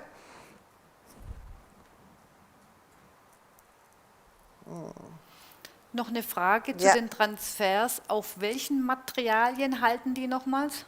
Ja, eigentlich fast überall. Wir haben es ja sogar auf Stoff gemacht. Allerdings nicht zum Waschen. Gell? Ah, das finde ich, sieht toll aus außenrum. Oder? Das sieht wirklich toll aus. So, hier oben das Ganze würde ich dann mit Pigmentfix einfach sauber Gold machen. Bevor ich das mache, wenn man das jetzt mal genau sieht, habe ich hier teilweise mit Reispapier drüber, hier teilweise nicht mit Reispapier. Das heißt, ich würde das jetzt alles erstmal abschleifen oder mit einem sehr scharfen Cuttermesser. Besser ist er aber immer mit einem, ich muss mal gucken, ob ich das mit dem hier hinkriege. Ja, geht. Das ist nicht wirklich scharf, aber ganz, sage ich jetzt mal, ganz sauber hier wegmachen. Die Oberfläche, damit sehen Sie, dass hier wieder Glas kommt. Ich würde das ganz sauber wegmachen. Wenn das dann ganz sauber weg ist, hier die Seite noch mal ein bisschen mit einem Schleifschwamm anschleifen und dann würde ich das Gold machen, dass das wirklich einen perfekten, sauberen Abschluss hat. Jetzt muss ich mal gerade gucken, ob das ist aber auch nicht wirklich scharf, gell? Nee. Oh, aber das geht fast. Ja, komm, machen wir das doch einmal. Schaffe ich das von der Zeit? 20 Minuten. Nee, dann gehen wir erstmal nach unten. Aber Sie sehen das hier, gell? Hier habe ich es jetzt gemacht. Hier ist es, da ist es jetzt noch, hier ist es jetzt sauber. Und wenn man das so hat, unbedingt aber trotzdem nochmal, weil sonst die Goldfarbe vielleicht, nehmen Sie sich einen feinen Schleifschwamm und dann gehen Sie nochmal leicht hier drüber, gell? Hier dieser Rand, damit hier kein Papier absteht. So, und wenn das dann jetzt ganz sauber hier dieser Rand ab ist, dann erst mit dem Gold drauf, dann einfach mit dem Goldschwämmchen einmal rum. Der Sam macht morgen, wenn es fertig ist, ein Foto, gell? Wenn es dann oben fertig ist, dass man eventuell krank. Das sieht hier ein bisschen. damit das einen ganz sauberen Abschluss ist. So, und jetzt machen wir unten, was machen wir denn jetzt unten?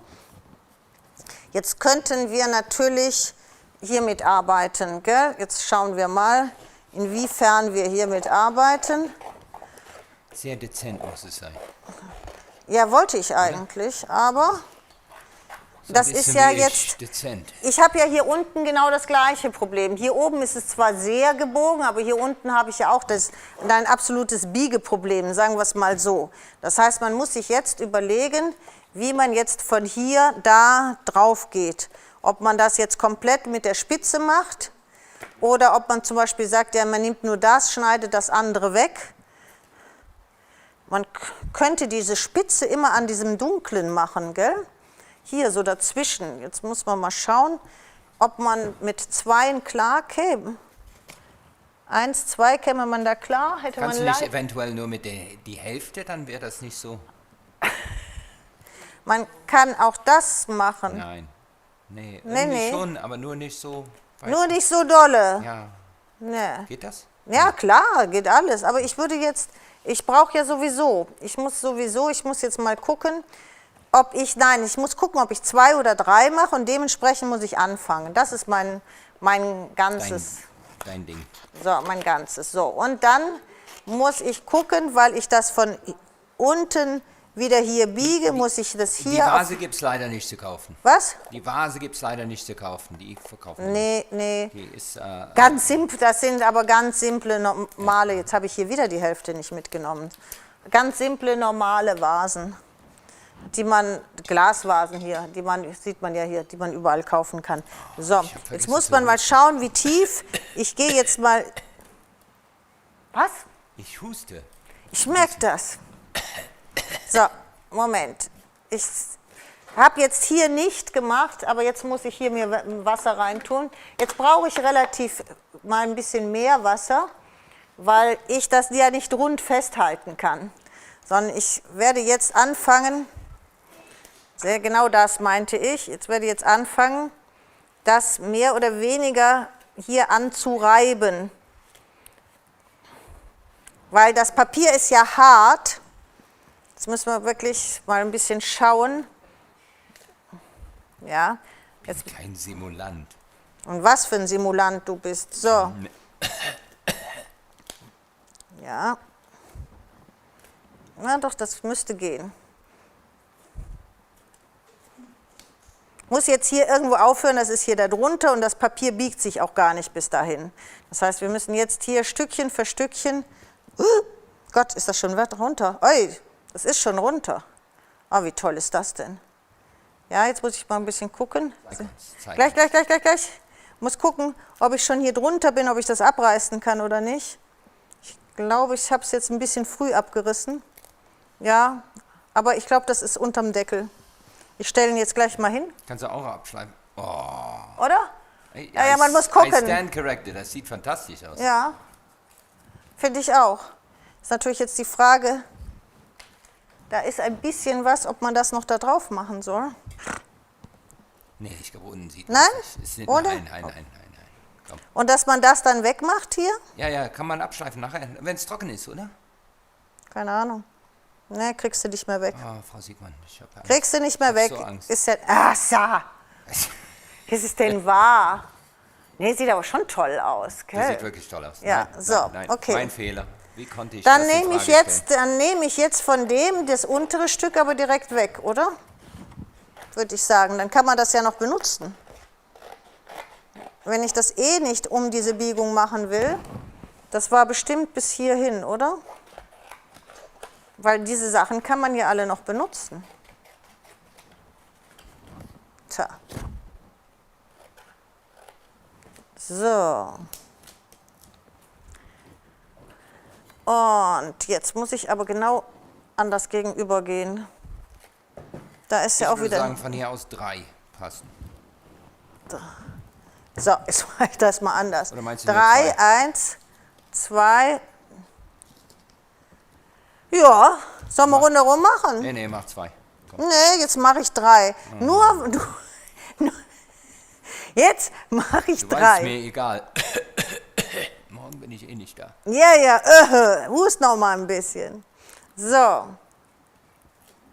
Moment.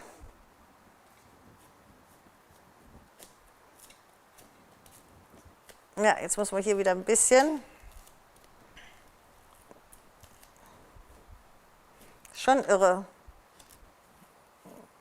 Also mit keinem anderen Material würde ich mir sowas trauen, muss ich ganz ehrlich sagen. Ehrlich aber sagen. Mit der Gold geht schon gut, ne? Ja, also das ist ja in alle Richtungen gedreht. Ich könnte das Ding verlosen. Was? Ich überlege ja, ob ich das verlose. Das muss aber dann ganz fertig sein.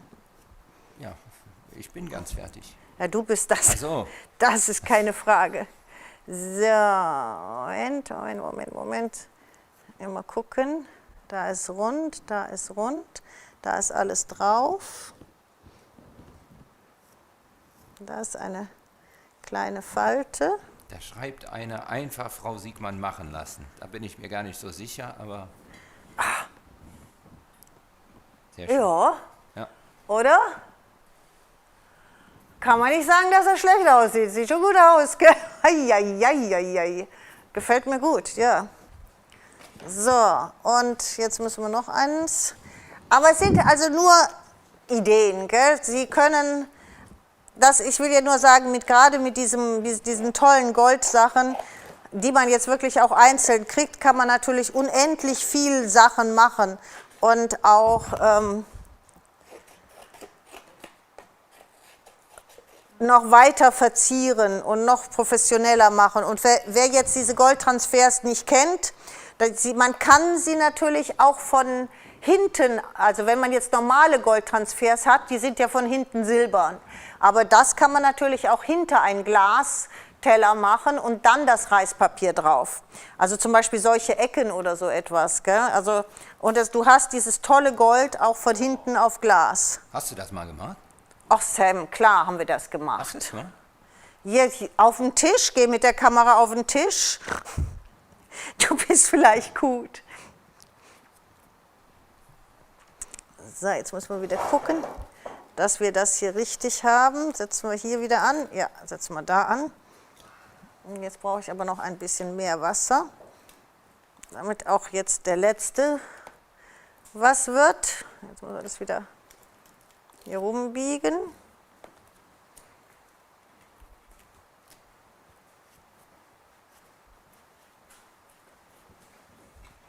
Gleich. Jetzt lass mich. Ich bin, auch wenn du es nicht glaubst, ich muss mich hierfür ein bisschen konzentrieren. Aber was übrigens auch geht, was ich ausprobiert habe, was man ganz am Anfang mal gesehen hat, das geht selbst auf so rauen Oberflächen wie die Deluxe-Paste. Also das fand ich auch ein toller Effekt, diesen Glanz, dann in Verbindung mit dieser etwas rauen Deluxe-Paste. Ja, kommt auch noch zu mir hier hin. Trotzdem muss ich das jetzt hier gerade erstmal fertig machen. Ja, sehr schön. Sehr schön. Wunderbar. Komm, komm, komm, komm.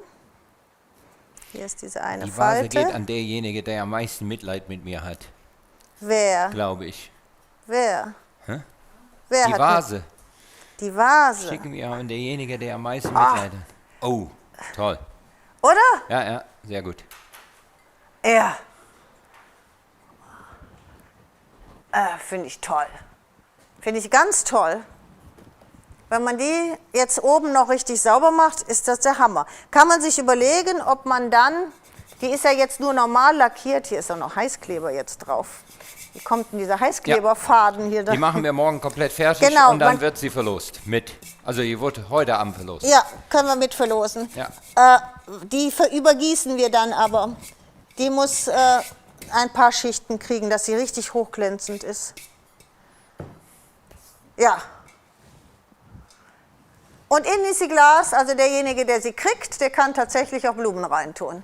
Und wir werden die 2-3 Mal übergießen, damit man die locker auch abwaschen kann. Ach, die gefällt mir, die sieht gut aus. Ja, ja, ja, ja. Oh, so, Dille.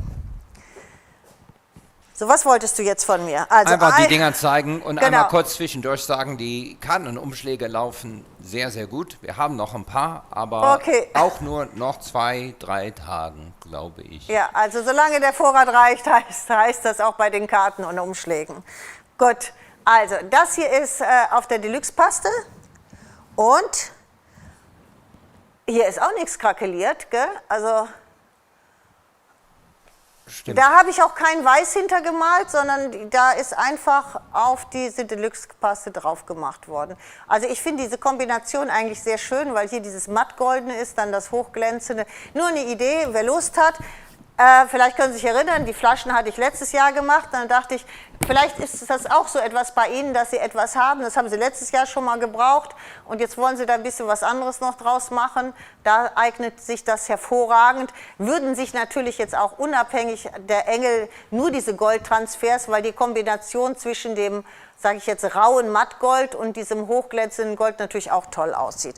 Das ist das eine, was wir zeigen. Das zweite, genau, das zweite ist das, wo wir eben die Dame, das heißt, hier sind die Engel, hier ist Glas, von hinten drauf gemacht worden. Das heißt, Sie haben das Gold hinterm Glas und dann ist dahinter jetzt nochmal Reispapier, und zwar dieses eine, hier natürlich nicht perfekt, aber dieses eine Reispapier nochmal drauf und ist auch nicht fertig gemacht. Also dann einmal weiß angemalt, muss man natürlich ein bisschen besser und ein bisschen perfekter machen. Aber da sieht natürlich, der Glanz ist natürlich Genau, fantastisch. es geht mir einfach darum, dass man sehen kann, wie toll das Gold, also zum Beispiel auch hinter Glas aussieht, egal ob man jetzt die Engelchen nimmt oder ob man jetzt da diese goldenen anderen Farben nimmt. So, jetzt musst du mir aber auch noch mal ein Glas bringen, bitte, wo kein Decoupage dahinter ist. Hier haben wir das auch noch mal, ebenfalls mit dem Decoupage dahinter. Aber hier ist das, ja, hier ist das oben drauf. Aber da sehen Sie, da passiert nichts. Hier ist das Gold jetzt auf dem Glas gemacht worden und dahinter das Decoupage, ja, hier ist auch drauf. Und da passiert nichts. Also da müssen Sie nicht irgendwie, kann man noch mal hier, wenn ich drüber kratze, so sieht man es noch besser. Da müssen Sie nicht irgendwie noch einen Lack oder sowas drauf machen. Das hält wirklich gut. Also da ist nicht zu vergleichen mit den normalen Goldtransfers. Wenn ich da mit dem Fingernagel drüber gehe, wäre das Gold weg. So. Und ja, hier ist es jetzt dann mal nur mit Glas, aber auch von vorne, also auch nicht von hinten.